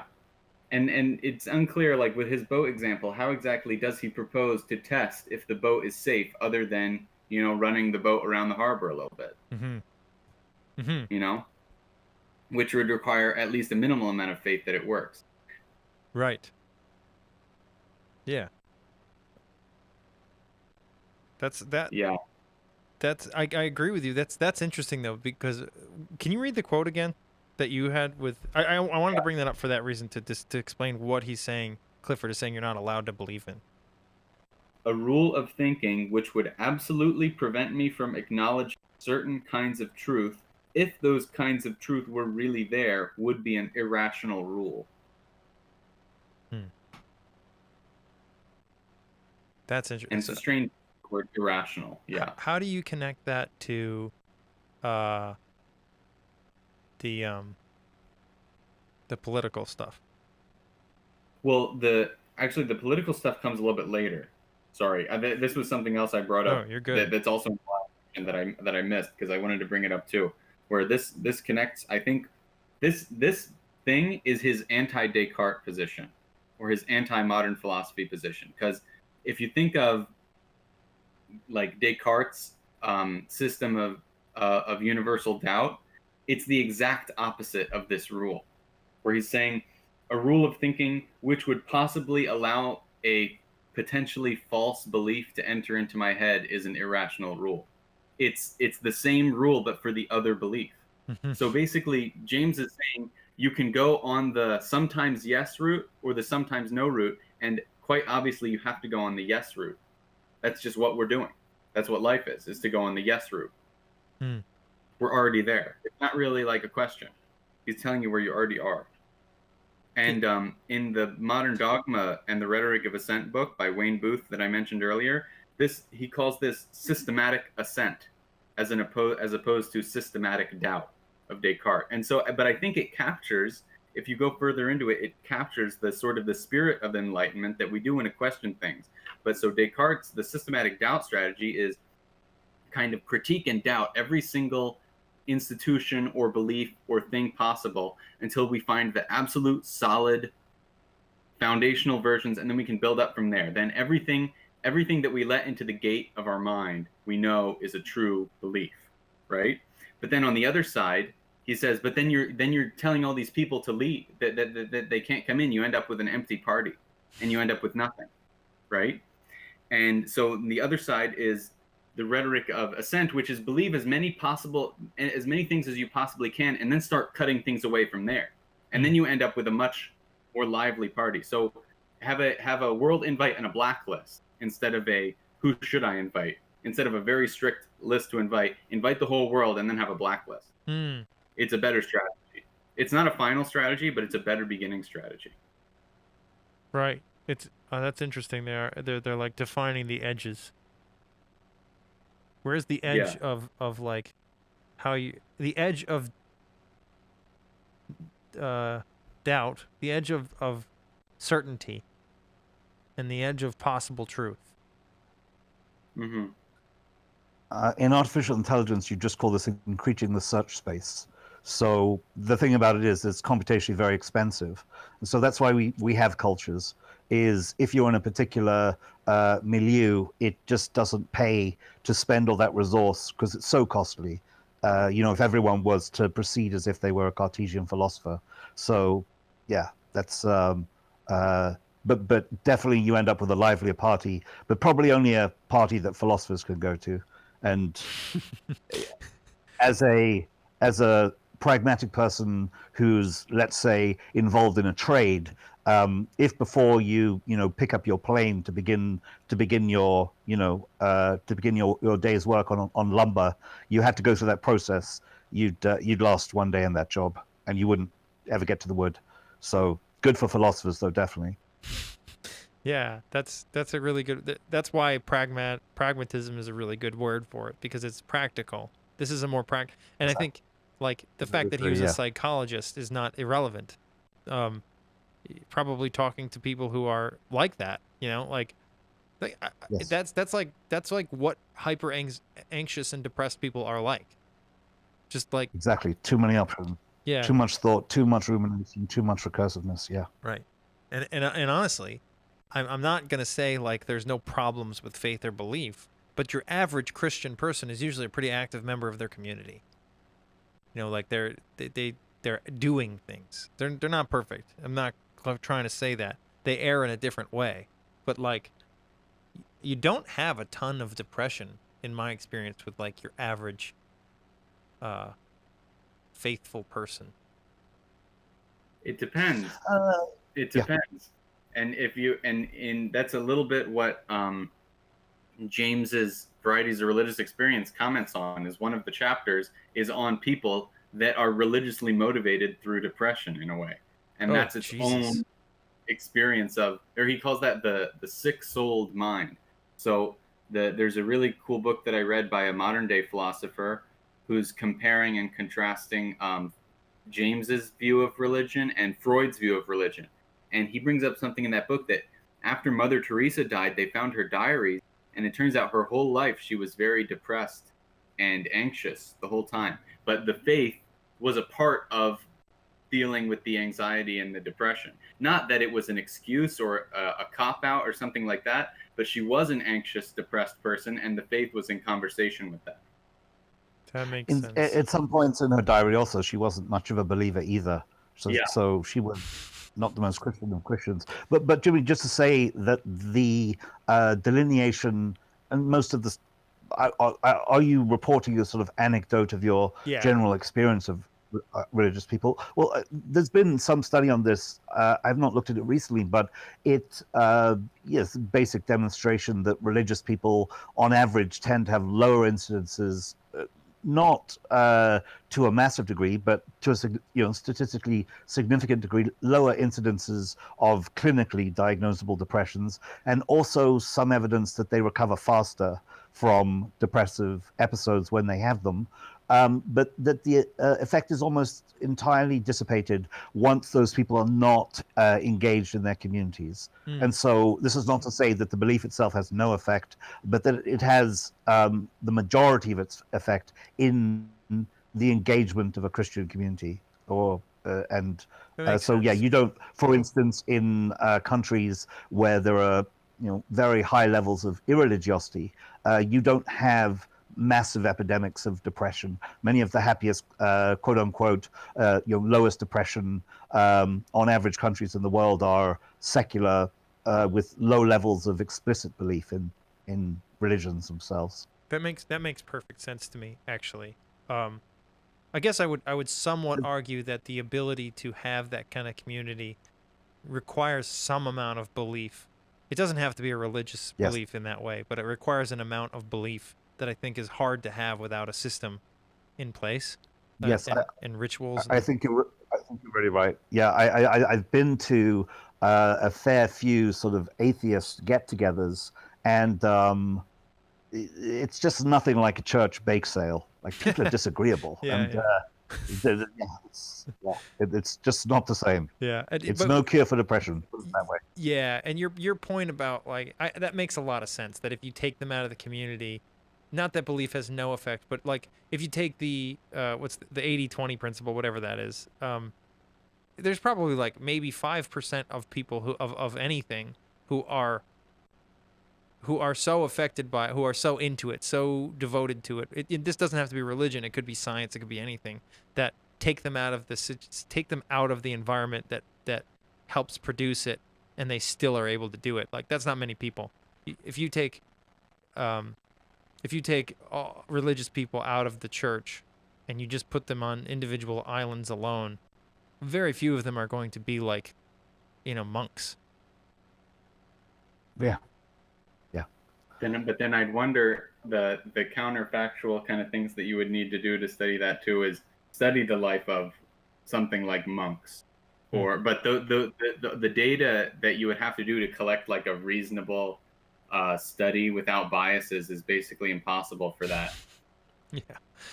Yeah. So a group of highly irreligious monks who were praying every day or doing something. The comparator rather is difficult to find.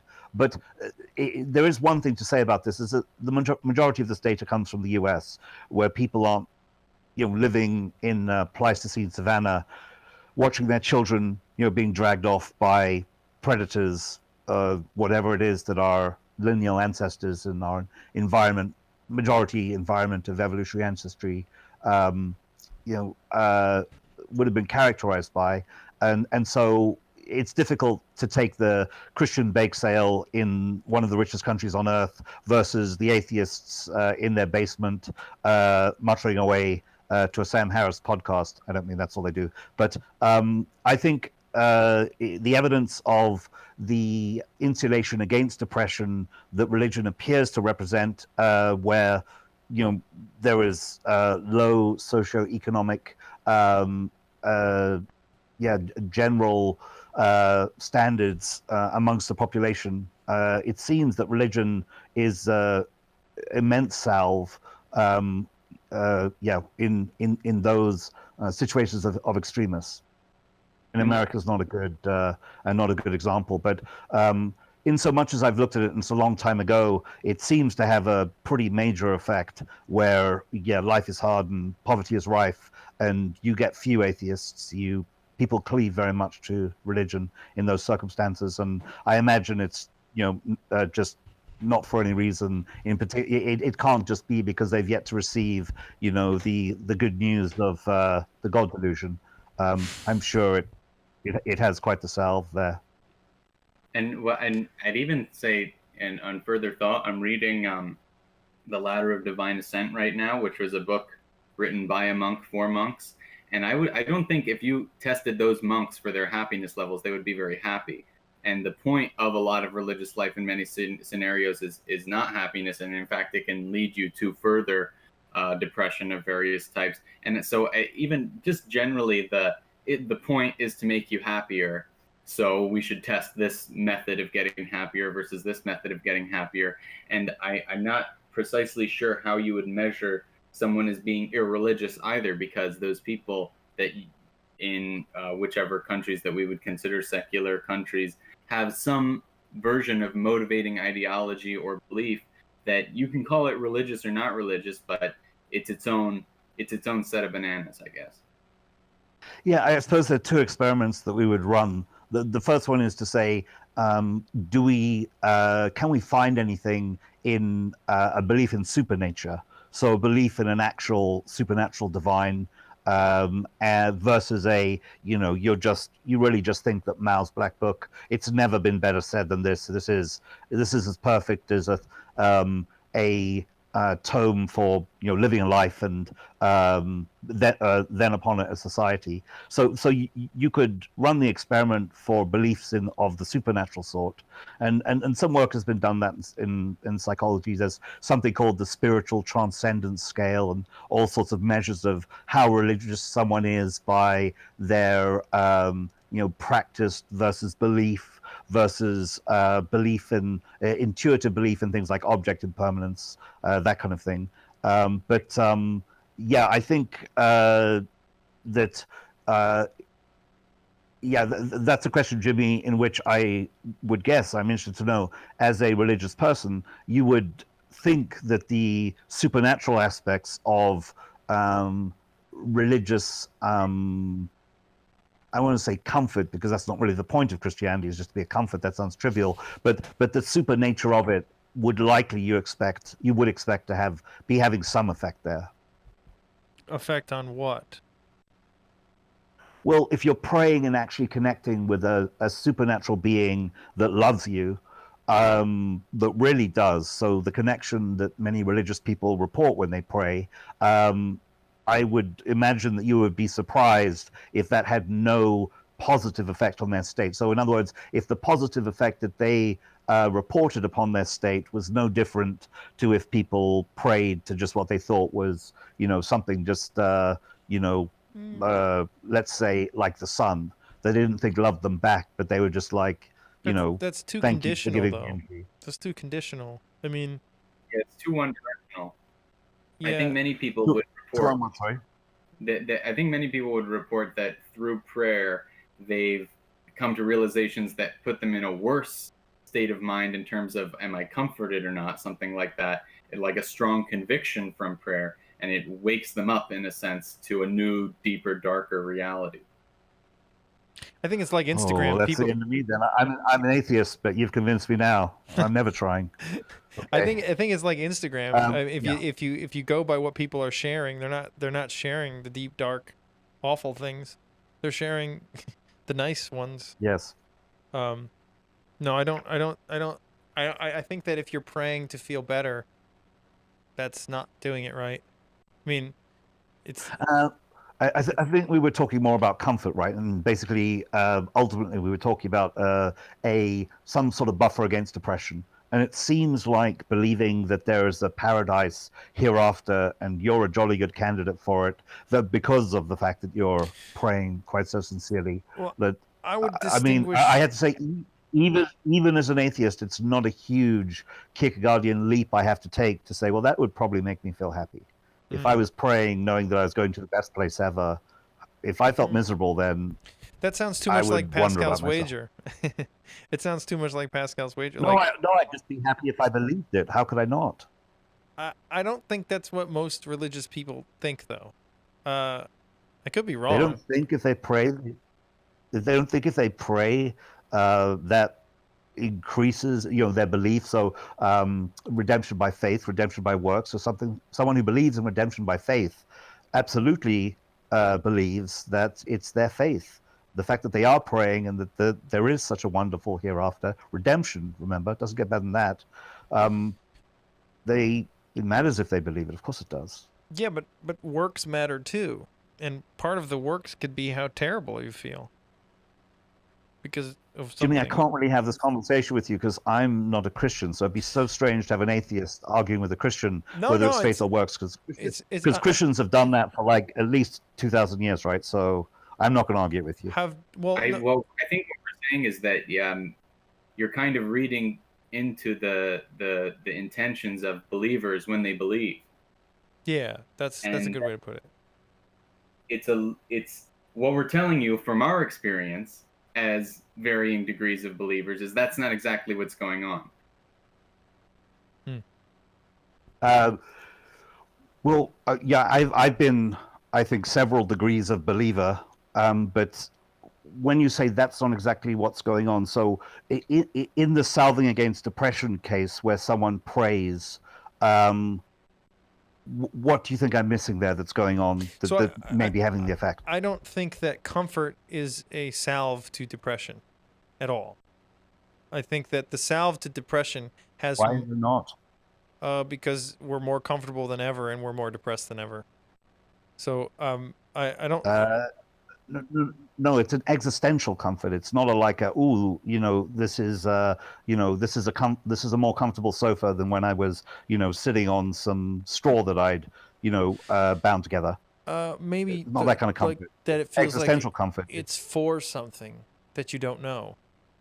I mean, like you don't know the name of God, right? You don't know. You don't know God. Like that's the whole moral of the story of Job. You don't know God. You don't know God's purpose. You don't know why. Even the story itself doesn't explain why.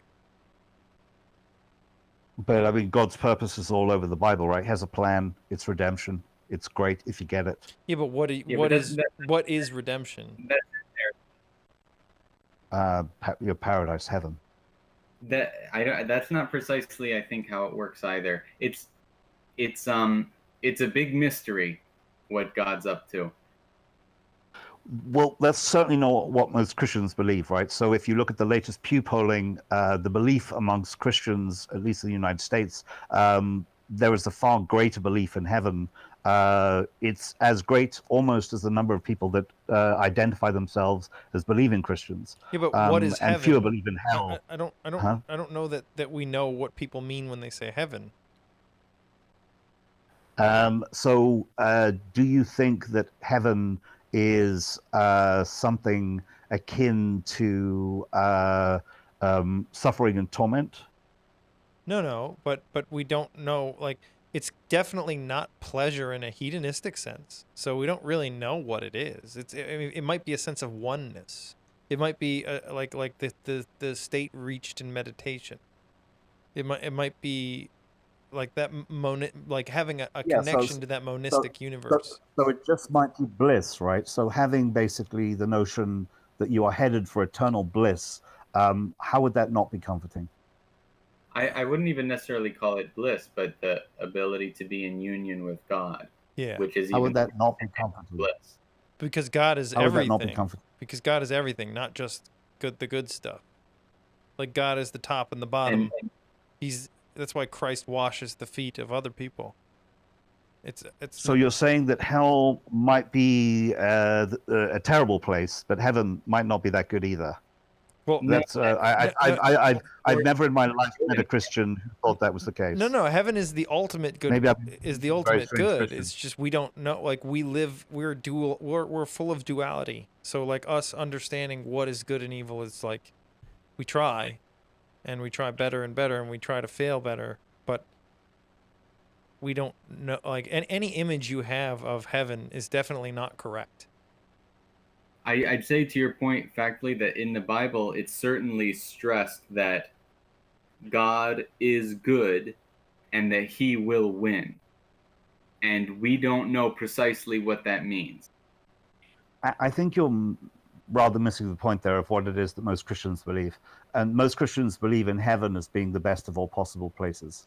That's generally what they believe. And so when most Christians pray And when you say to them, "Are you sure you're going to get into heaven?" They're like, "Absolutely," and they don't go, "And I've no idea what that's like, and maybe it's not that good, and I'm a bit concerned." They're like, "Yes, because I know I'm going to heaven." It's not so much. It's not so much. We're not saying it's not that good of a place. We're saying even if somebody is a Christian and they'll say, "Oh, I know what heaven's like. It's going to be ice cream all day," or something like that, or even if they're saying something like what I'm saying, it's that it's mysterious, that it's not so. I don't see that as so much of an important difference between me and that other Christian. Yes, but you're not relevant here, right? It's basically we're talking about the generally reported salving against depression that comes from praying and faith that there is cosmic justice and life eternal in heaven. It's like you're excessively smart and thoughtful and well-read, right? But we're talking about on average, when you see that atheists in certain sorts of countries where life is very, very hard don't seem to last that long. Religious people tend to fare better. When people become prosperous, it seems to be more about community, but there seem to be, countries with high levels of, irreligiosity, lack of belief in a God or of a heaven, indeed an afterlife, and they seem to, not suffer from the same levels of depression. So we're talking about what it is that's generally believed by Christians. And what's generally believed by Christians is not the sophisticated, nuanced uncertainty that you have. Well, right? You're looking for an intellectual answer, but it's not. I'm not looking for an intellectual answer. Well, I'm just you looking are at though, the data and saying. But you're understanding that intellectually. You're not understanding it in the way that most Christians understand it. So when Christians say it's the ultimate good, you can't think about that way. Have you ever read Man's Search for Meaning? I've spoken to many Christians. Indeed, I was a Christian, and I've never in my life, not a single time, met a Christian that when I said, do you believe you're going to heaven, they expressed like deep reservation that this might not be such a good thing. They basically said, you're misunderstanding. I have a great comfort knowing that my grandmother is in heaven. Yeah. And they never once said, and that might not be that good, by the way. Nobody's saying it's not good. No one's saying it's not good. Well, there you go. Right. So when you say that you don't think it can be comforting, I'm saying I find that a surprising statement. I don't think either of us said that we don't think it can be comforting. Jimmy did. Jimmy said I don't think it's about comfort. I don't think it like heaven is not a place that is. You don't think it's necessarily comforting, and I said I don't see how it can't. That's not okay. If that's what you heard, that's not what I said. I was saying that heaven, the way that Christians understand heaven, is not a situation. That's not something that provides you comfort. Like the idea that you're going to heaven might provide you comfort, but heaven itself is not a place about comfort. Then we agree. That's fine.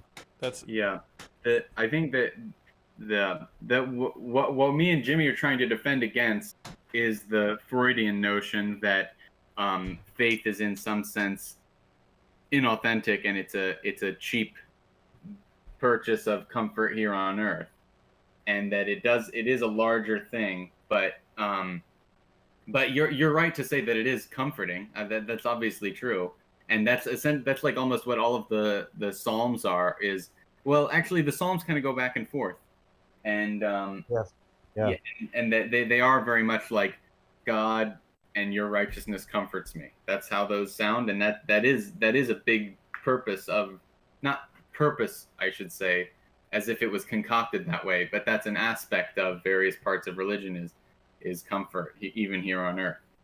Yeah, I think the comfort is. I see it. Sorry, Jimmy. No, I think the comfort is closer to comfort in there being some justice in the universe. But the idea that we know what that is, that I don't think. I don't think so at all. I've never heard someone tell me that they're happy that their, that their lost loved one is in heaven and finally they're getting justice. I don't think that's the comfort at all. The comfort of knowing is the comfort of they're in a better place. There's a reason it's called a better place. It's not a courtroom. But I want to say, though, Marcus, I take your point that you're defending against this. I just want to make sure I get it. The sort of Freudian notion of like this is a sort of an ersatz, like illusory, existential anesthetic kind of thing. You're defending against that notion. If that's what you meant, which I see as valid. To defend against that. Mm-hmm. I think an illustrative thing here would be that I think that's closer to what we're arguing, and when Jimmy was saying that heaven might not be that great of a place in a sense is Lewis's book The Great Divorce, where the way that the book works is there's a bus. I haven't read it myself, but this is the sense that I've got from it, is that there's a bus that goes down to hell and brings people up to the gates of heaven and tells people essentially, oh, you can come in, you just have to give up this worldly thing, or you have to give up this obsession with money or with sex or with power or something like that, and then you can enter in. And then they go, okay, then I don't choose heaven. So it's very much the way that I'm understanding it more in the Orthodox sense is that getting to heaven is having all the lesser powers on you shed away, so that the greatest power is your only the only thing that you bow down to. And I think that's more what Jimmy was getting at when you were talking about heaven maybe not being that. My point is simply not relevant to the question of whether it has the salving effects that it has against depression, for that reason, because no one reads these books, right? Just like you might as well say no Christians ever have read them. Few Christians have really read the Bible, much less these works of Lewis that you haven't read, right? So when we actually look at a population and notice like they do rebound from depression at a statistically significant rate, they succumb to it at lower rates, it's not because they're uncertain about what heaven might be like, or they hope their grandmother gets justice, right? It's because they have what you might call, and I don't mean this in a pejorative sense, they just have a naive view of, I will go to a better place. Most people don't know the science behind making a cell phone, but they have one. A better place I go to, a better thing I do now than I've ever done, etc. I think I see where this is at a slightly different angle now, because it seems to be that you're saying something like this. You can correct me if I'm wrong, that religion proposes a very comforting vision of the world, and when people are already comforted in certain ways, that vision is no longer necessary to provide people comfort, so people simply don't need to buy it anymore. And then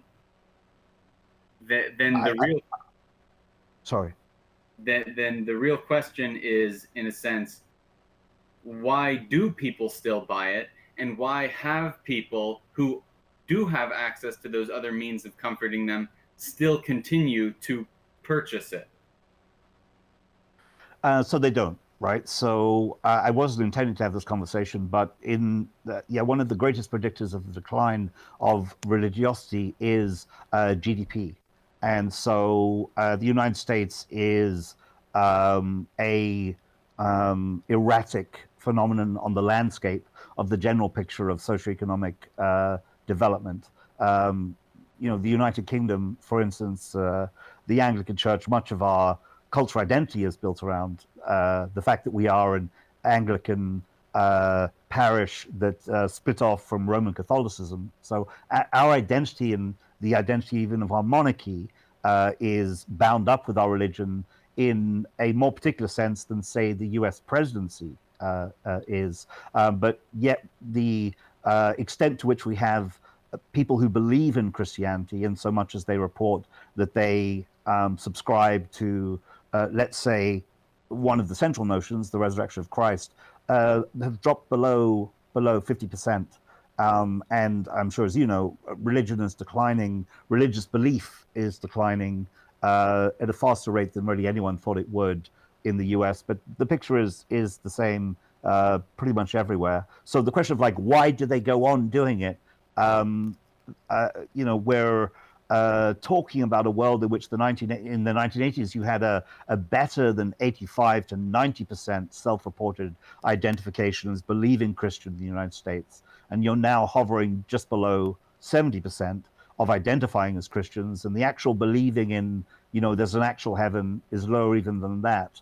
So in that world, much less when you look at France, which is, I think, the most atheistic nation in Europe, but a deeply religious country, even just 50, 60 years ago.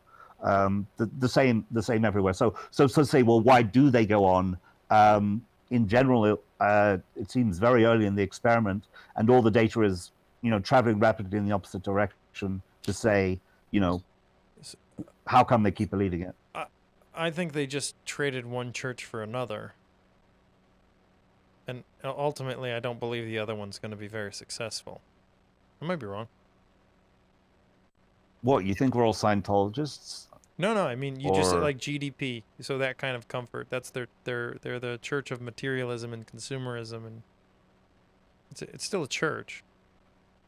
And I'd say that but then anything would be a church, right? So anything that you do on Earth would be defined by a metric, which is a necessary for human beings to exchange. In commerce, you'd be like, you've just built another church. No, it's a church. It's a church when you worship it. It's a church when you worship. Other people basically find any other comfort in life. I'm just going to say, well, they just found another religion. I do believe that. I do believe that. I believe that you choose your God. There's no way out of it. You have to choose your God. Whatever your higher values are your gods. Most people are indoctrinated into the gods that they believe in, so that's clearly not the case. Okay, so either you choose your gods or they're chosen for you then, but either way.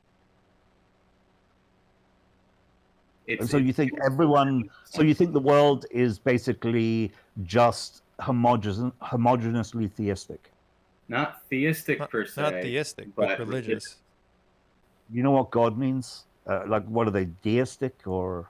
The deists, yeah. Okay, so you're saying the entire world is theists and deists, that atheists aren't a thing? No, that's not. I don't think that's precisely what we're saying. It's more that the gods are more imminent. It's almost like paganism, in that if what you're doing in your life is you're proposing to build a great nation or a great wealth or some great artwork, that's essentially what the pagan religions of old were doing. The gods aspect, the Zeus, Poseidon, Thor aspect of it, that's part of their stories, and that's an important part of their stories. But ultimately, they were just as religious towards something else. Yeah, I don't look at the world in general and just think that everyone has a god. I think that's to render the term so promiscuous as you could say that all foods are toffee, because toffee's a food. I don't think that's it might be your favorite food. Toffee is my favorite. It's the one I like best. And so anyone who likes a food, well, that's just toffee there. No, you just found another kind of toffee. No, it's more like everybody has a favorite. That would be more analogous. I think. Oh, so you're saying God just means favorite? Whatever you worship is your God. Okay, but you know what worship means, right? So if I enjoy reading books on a particular topic, right, I derive some sense of understanding of the world.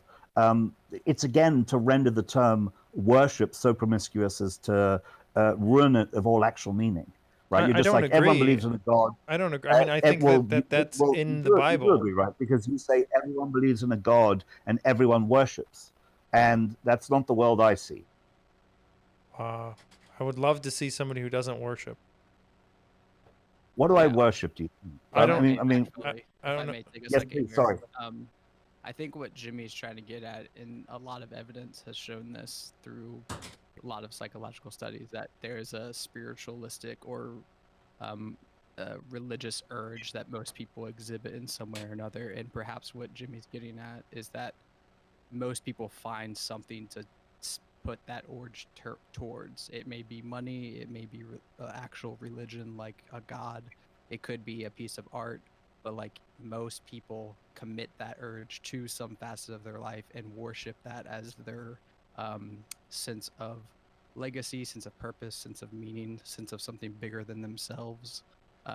but I do agree that to call it a god may be a bit of a semantically loose in a way that can run into a lot of trouble. The reason I use it that way, I agree with all that. Yeah. The reason I use it that way is because to me that's what the first commandment means.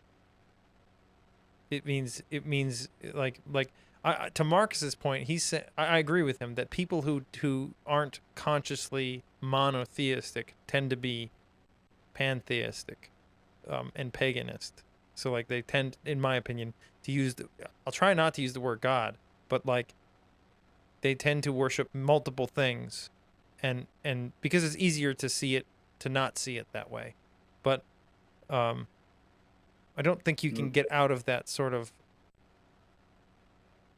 the word God. I think the word God in the Greek was not supposed to refer to a specific object. It was to refer to a category that people place things in.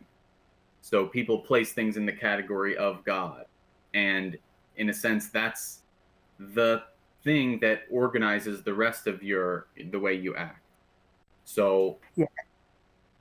Etymology is not meaning, right? And it has nothing to say about the progression of culture. So I think I'm happy with that, Jimmy. If you say, look, I think this because it's in the first commandment, then okay, I understand where it comes from and why your world is lensed that way. And it's just a sense in which having a different worldview, I find it, I just agree with with everything Cyborg said. I can't say anything better. It's semantically loose and leads to problems of understanding.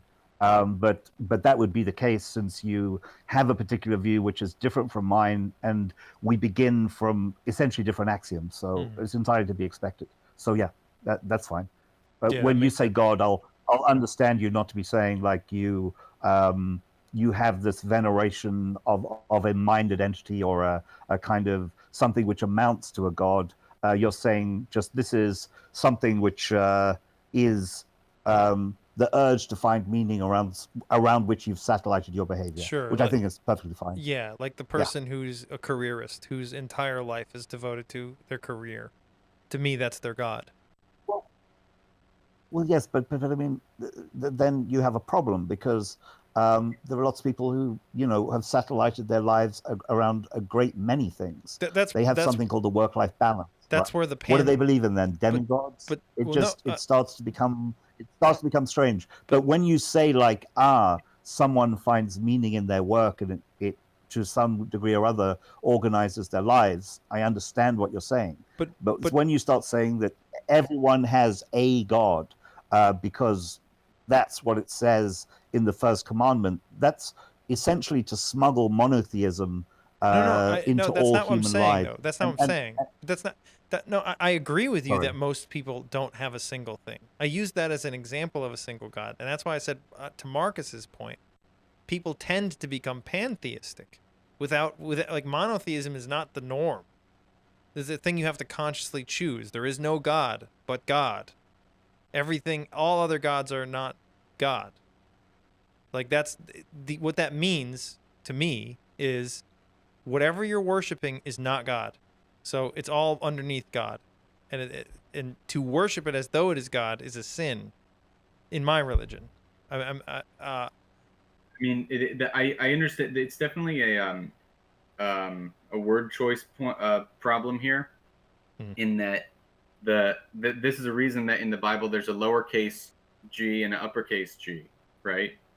And so I think what we're trying to say is that humans cannot help but worship some lowercase g God, and that's the reason that the Lord Yahweh is given and the uppercase G in the Bible to distinguish him. And so, and I see the points that you're making, and I understand how it seems like calling everything God means you're calling nothing God, essentially. But what I'd recommend doing, I think that both frameworks are feasible, or you can do, but what I'd ask you to do is to think in one and then think in the other and then see which one makes more sense, or which one is practically more useful? Yeah, so I mean, it's just really, I think, the game of semantic clarity.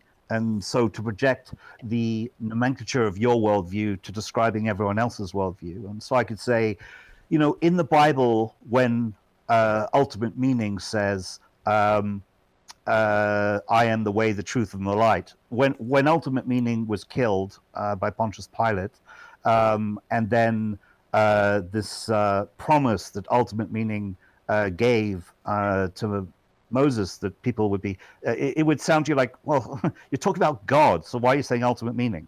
And I'm like, oh, well, but because that's basically, everyone has ultimate meaning. And so when you say God, all you're talking about is ultimate meaning. So everyone has ultimate meaning. That's just yours. So I'm just going to call it that. And then where you say, well, but what about, St. Paul? I'm going to say, oh, well, that's just part of the structure of ultimate meaning, which is part of your fulfillment. So I'm just going to call that part of the fulfillment of meaning. But if I don't use the word God, I'm not communicating what I think. You'd start saying to me, why are you calling God just ultimate meaning? It's God's God. And I would say, well, this is because, in my view, understanding human psychology, I know what you're really talking about. But that makes sense. But that makes sense. You using the word ultimate meaning and me figuring out that what you're talking about is what I would consider God. That helps me understand how you think about it. Just like me using the word God in the way that I'm using it helps you understand how I think about it.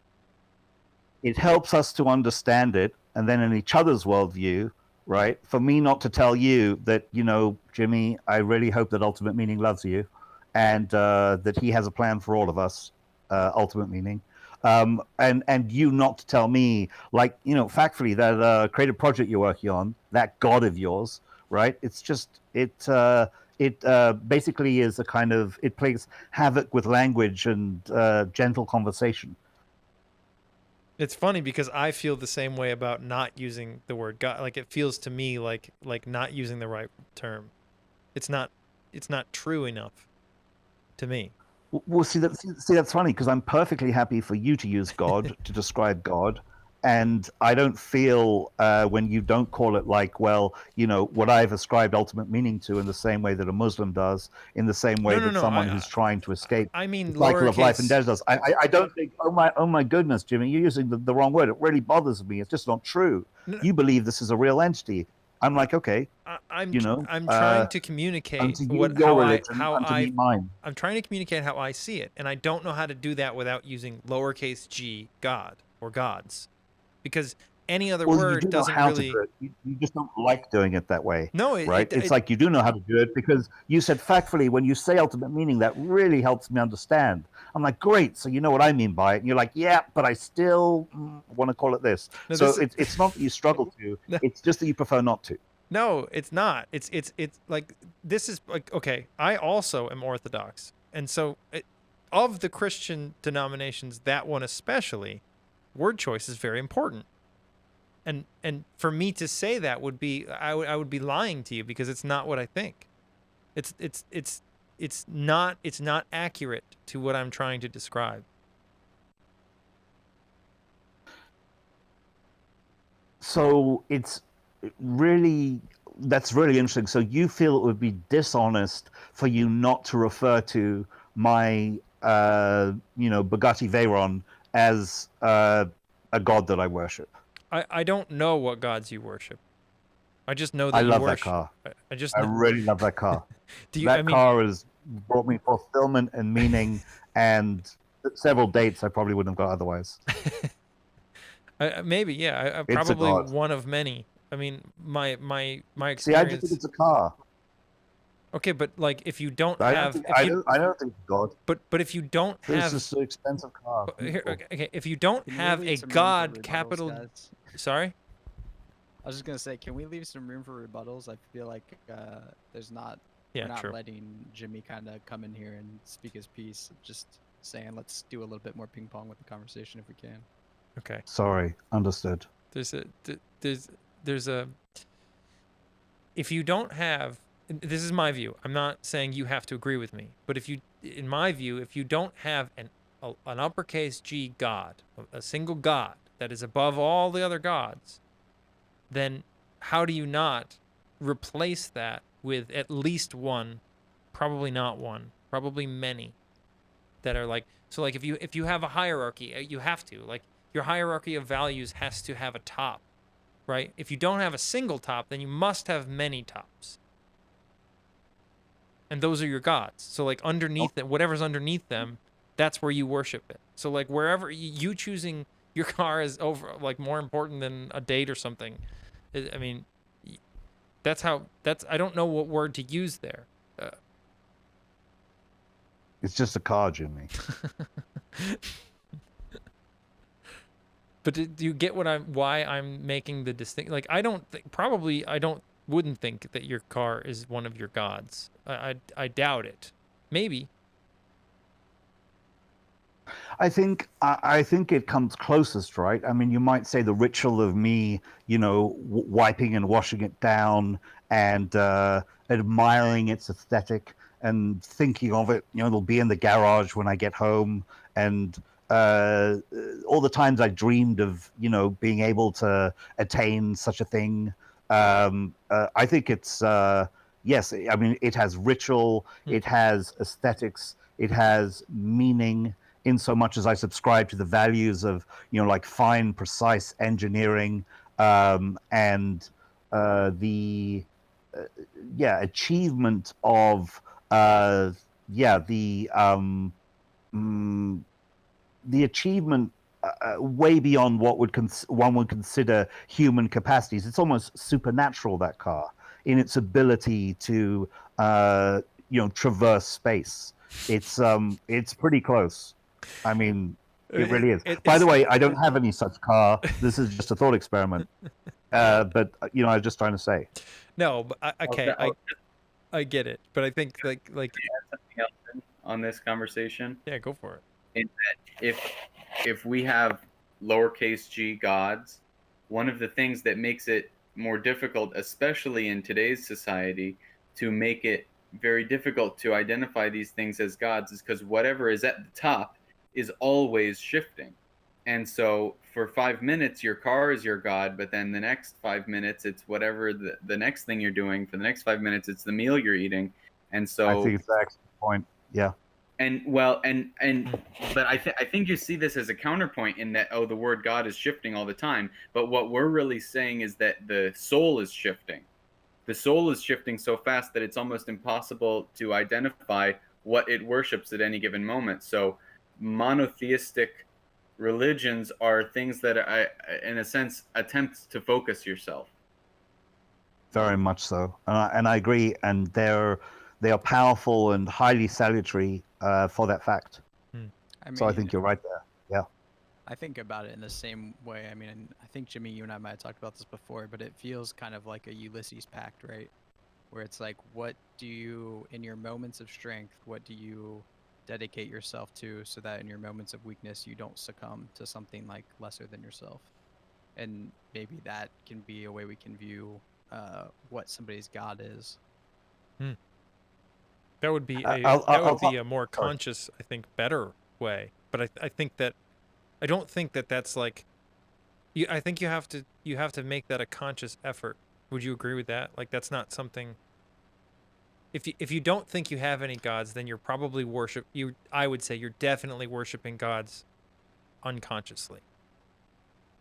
This begins to sound a lot like Robin DiAngelo there, Jimmy. This is like white fragility for the church. I'm not going to fall for this Kafka trap. That goes into, what is it, doxastic volunteerism, which is like the whole struggle with William James, is whether or not we actually have the ability to will ourselves to believe something. Like, can we actually choose to believe? Yeah, I just object to the notion that if you don't accept that you believe in God, boy, do you believe in God? My goodness. No, not you believe in God like my God. It's more just that you must like Marcus is saying, you're going to be shifting between lots of different things that you treat as your God in any given moment. Here's what I think is going on, if you want to know. I think that we agree that humans are, they run on a particular sort of kerosene called meaning. And ultimate meaning is a common constituent, you might think a necessary constituent for sound psychological functioning and especially psychological resilience. So that's, I think we'd agree there. I just think that that's a natural consequence of the evolution of brains in social circumstance. Right. And so I just think that basically, yeah, that is a means of predicting the world, and everything that you say, including the degree for which you wish the language or the name of God, the name of Allah to be profligate and to embrace everything in every name of Allah, and everything which isn't Allah, everything which isn't God, is basically essentially the blasphemy of him being essentially not being where he rightfully should be, but now he's in a shopping mall somewhere on a shelf of shiny things. And so we agree, but I would never call that God. But you're swapping what I'm saying to, like, I'm saying that God is in those things. No, I'm saying that you treat things as though they're God. They're a God. You worship them. You and I just swapping ping pong basically for the last, as far as I can work out, like half an hour. But you understand the distinction. I'm not going to convince you, and I have no hope of convincing you. It's not why I'm here. I'm really just trying to better communicate. No, it wasn't convincing about Christianity. I worship at the Church of Cyborg Mystic now because he said it so well. I can't really say any more than that. We've just been swapping definitions. No, but do you at least because you just said that God ends up in a grocery store. Like, no, God can't be in a grocery store. But you could confuse something in a grocery store for God. You could treat something in a grocery store as though it is your God, without thinking about it. Yeah, no.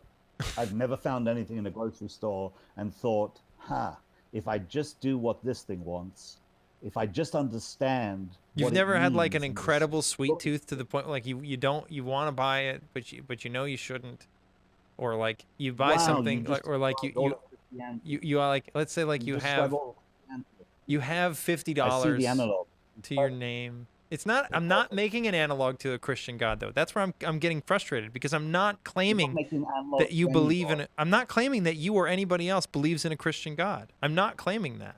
No, we're not making an analog to any God. There is no God that is the sweet tooth experience. I'm making analog. It's the same as Neil Gaiman. American Gods is literally Jimmy's point. The show and book that Neil Gaiman wrote is literally TV, radio. All of these personifications become gods to Western people. I mean, it's a commonly made metaphor. What it is just a metaphor. Yeah, exactly. So sure, it's a metaphor, and if you're speaking metaphorically, then that metaphor becomes, as previously said, I'm not going to say it any better, it becomes so overstretched as to look ridiculous, right? It's like, you like sweet toffee, that's your God. It's like no, I didn't make that claim. It's more like you worship, like Jimmy. You said worship. You said it's a form of worship, right? When I'm like, this sure is a good candy. It's not worship. But you're making it's too particular. I mean, that's not what I'm saying. You're making it I was responding to you. You said that I said that God would be in the grocery store, the Christian God. God is. See, God has spoken, and I think he wants us to move on. No, I mean, God, from the Christian perspective, God is everywhere, right? Like, God is everything and everybody. So God is not just Christ. He's also Pontius Pilate. He's also the thieves. I mean, or the internet. Yes. Yeah. God can't quite be everything, though, I'm sure. Yeah, that's particularly the Christian. But the notion of the Christian God is that he's separate from his creation. Yeah, that's quite clearly part of the Christian view. Is sometimes in Orthodoxy, what you're describing more is not pantheism. Pantheism is that everything is part of God and God is everything. Panentheism is that God is present and in everything, but isn't simply the entirety of everything. Yes. That seems more appropriate. That's a very good. But there are certain certain things there that seem to push unimaginably unfairly on the notion of God and what he consists of. Why? If you say he's doing everything. Why? Well, because large, I mean, to the tune of quite literally trillions of gallons of matter on the planet are human fecal waste. And if you're telling me that God is in all of that, I just think it pushes rather hard on the purity of God. Yes. That's what I'm. I mean, you're just very fortunate that you don't live but 500 years ago in Christian Europe, because that would be the end of you rather swiftly. If you were to insist, like, of course God is in human feces, I mean, you wouldn't last long. But okay. Distinctions. I'm not sure I agree. You think that the Pope would have been fine with the declaration that God was in everything, including the gutter, the sewer, and the Pope? No, but I'm not a Catholic. The water chamber. The Pope? Yeah, but I don't think, I think that in Catholic theology you could even describe it that way. I don't know enough about Catholic theology to say specifically what they'd say on that question. However, what you would say about the waste of human fecal matter is perhaps an overabundance of uncleanliness is a distortion of God's matter or God's presence in something. So God has presence. God's in it. God's in it, right? God's in it, just like he's in, cancer, and just like he's in pustules. Yes, I mean, and God is in, like, that's why in Orthodoxy there is no original sin.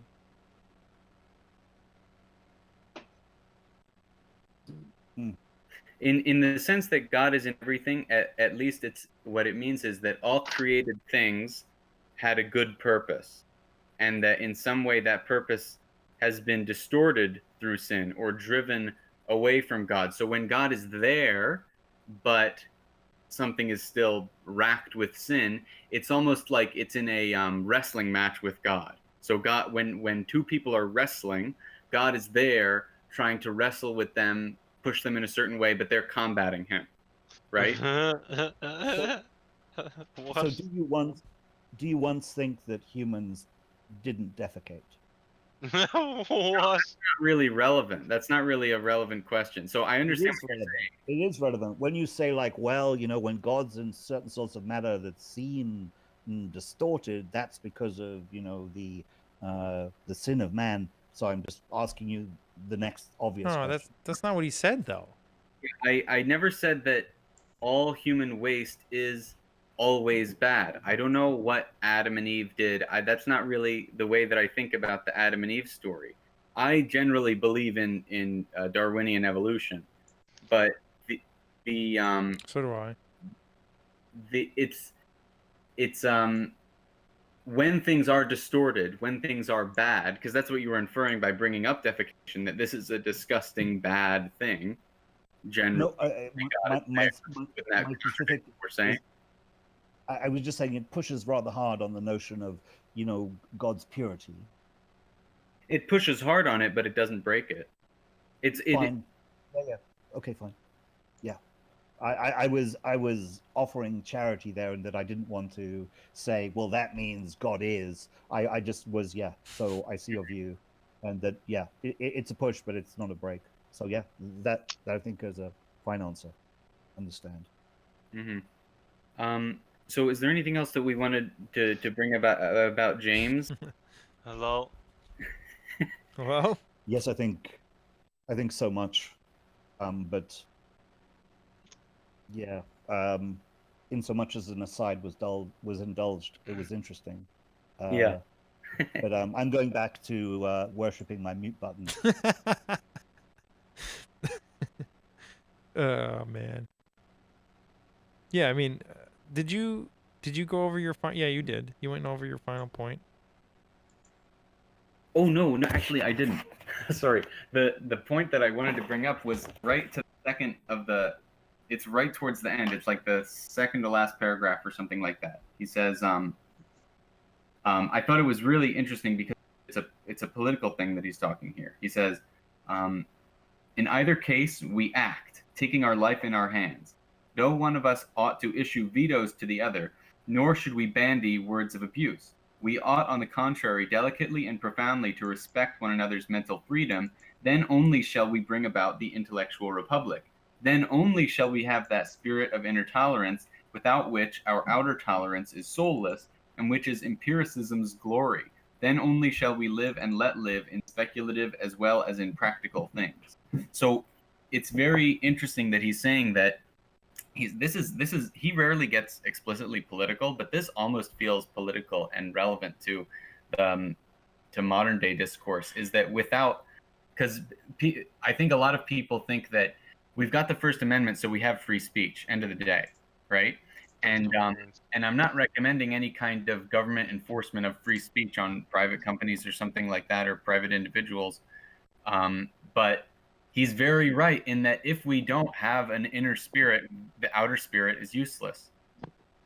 Of mutual respect, that can't be perfectly done, of course, but even just a little bit of I'm not going to shut you out because I disagree with you is necessary to reap any of the fruits of free speech. The shared belief in that, right? Yeah. That's. I don't want to do this, but that's the topic of natural rights has come up a couple times on this server. So like I see them as natural rights, and I can only understand them as natural rights for that kind of reason. Like I guess you could maybe map that onto rights not being natural, but you at least have to have faith in them. You have to have faith that it's better to let somebody speak when you don't want them to. I don't think it needs to be natural in a particular way, but I think that framing it in terms of a right, at least for political economy purposes, is the best way to go about it, as far as I can tell.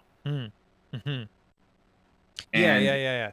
Since you have to have a belief for this to be true, you have to have the right to believe. Yeah. Yeah, I really think that we've lost our way in terms of discourse, and that we really don't know how to talk to each other anymore. And that's something that I kind of want to resurrect or work on in my life is people really don't know how to talk to each other. Same. That's a big reason why I wanted to do this episode, is because I feel I'm doing a very terrible job of expressing my views on things like truth. And it starts to actually become very upsetting for me, because it's not like, at first I thought, well, this is just your ego, you're upset because you want people to understand you. And then I did a little more exploring, and it was like, no, actually I am actually genuinely worried about our inability to communicate with one another, and I seem to be part of that. So maybe there's something I could do about it. Yeah, that's the way I feel as well. Jimmy, for what it's worth, I think. Sorry, Jimmy. I was just going to say, for what it's worth, I think on a very difficult point, you expressed, I think, yourself very well once I understood where you were coming from. Is it not just we didn't come to a consilience? They're like, okay, yeah, we completely agree. Like, we understood each other very well. You communicated the point, I thought, very well. So much so that like Cyborg could sum it up as like, it's just this. Got it. But then you said, yeah, but I still want to call it this. And do you not think that maybe it's just a fact of the world that there are implacable ideologies, and what we take to be, we just can't talk to each other anymore. We can't understand each other anymore. I mean, it used to be the case that we'd have a crusade to settle the question, right? It just may be that there are fundamental differences in worldview, and that I don't feel, there are many people I feel who do not express, very subtle religious or ideological positions well. You can say, yeah, you're just repeating your point over and over again. My goodness. Oh, you got another point. Now you're just going to repeat that. You were not doing that at all. And so I do you not think that part of really what's there is that we're getting to the point where we don't beat each other up, but we are encountering basically the kind of gentle underbelly of what underpins us and our differences? Yeah, absolutely. The only reason I stuck on that point was because I wanted to explain why any other word that I can think of doesn't work. I'm not saying that you have to agree with me on that. I just wanted to explain why that word is the word that I'd have to use to explain my point.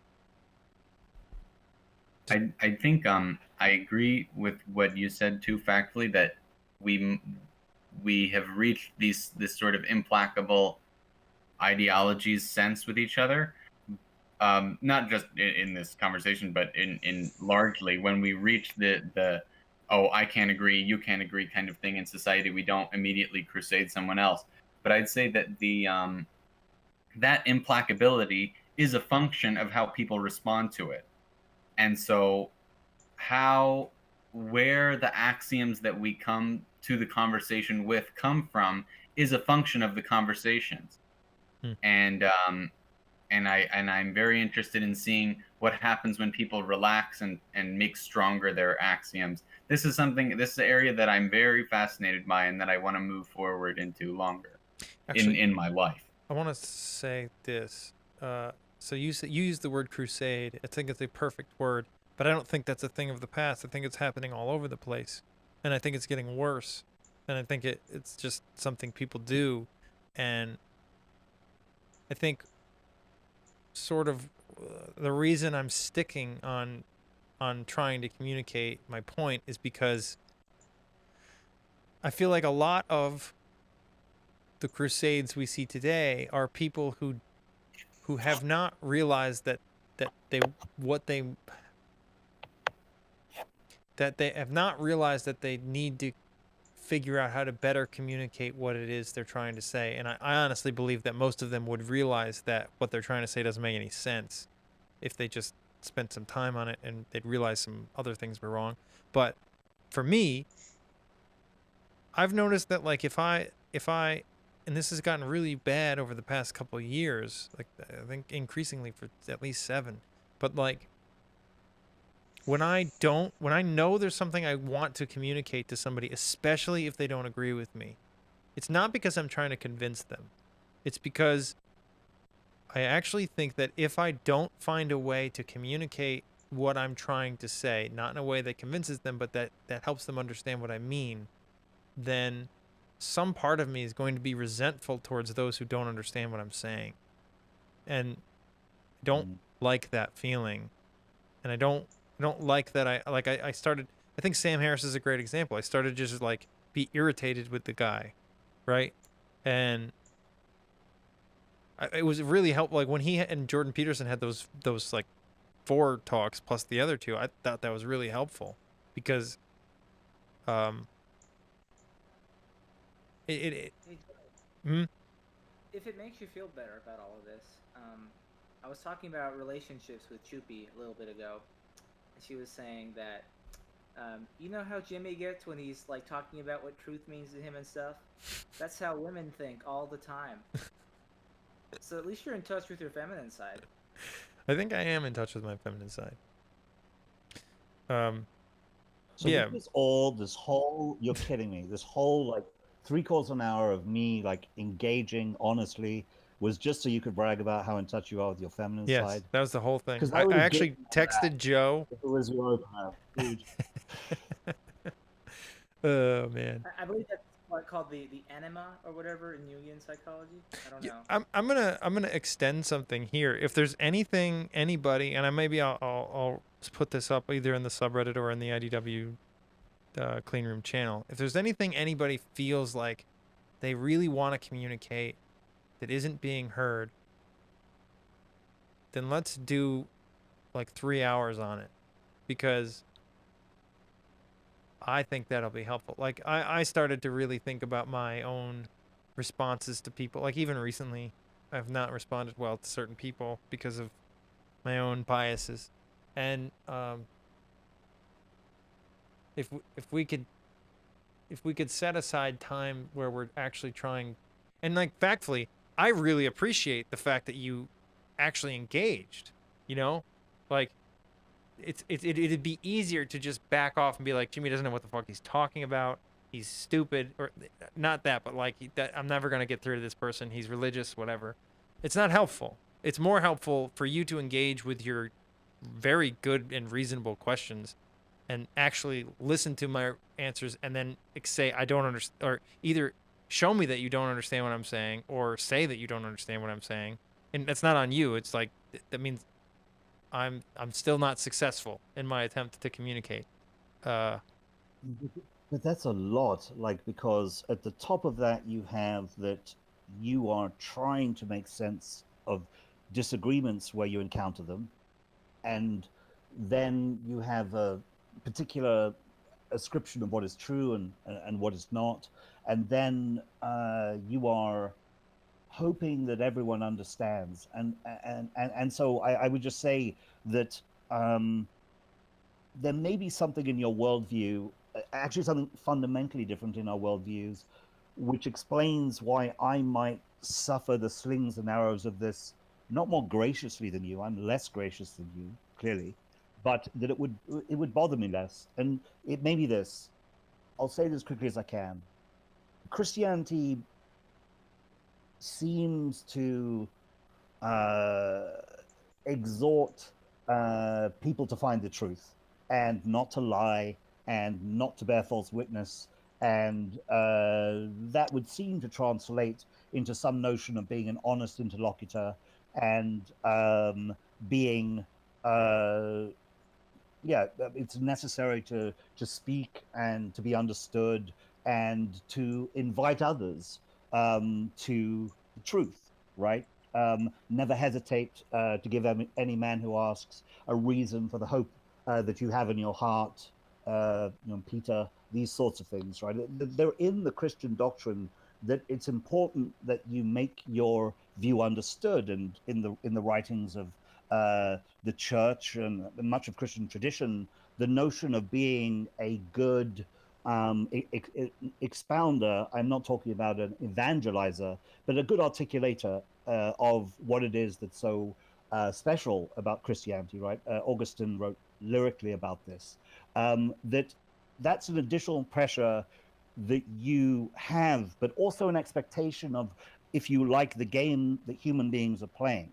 Whereas from my cold, lifeless, barren landscape view of human nature, yes, rhetoric and reason are quantities of adaptedness, and much of our intelligence and so many of the cognitive biases that we exhibit align very naturally with our ability to purposely not understand each other, others, because it's just so much more adaptive to believe in the base software that's most closely related to our genetic lineage. So for me, I don't take it as an affront to my worldview. I just hear it in that sense. And so all I mean to say by this is that you, I would imagine, for all the good qualities that Christianity has in it, they would press upon you to be concerned in a way that they wouldn't, press upon a psychopath, for instance, or let's say the next best thing to a psychopath, me. I mean, just like someone who had, when I say like a cold, barren view of the universe, what I really mean is, to me, it's like a marvel that we even have these conversations, knowing all the things I know, right? And I know that great religions are one of the reasons that we have common parlances, like, oh, you really venerate that, it's your ultimate meaning, you do this thing religiously, etc., etc. Like, I absolutely understand, but I would just say the pressure that you feel, boy, am I pop psychoanalyzing you here, but Jordan Peterson can, so why can't I? Oh no, he's an actual psychologist, that's why I forgot.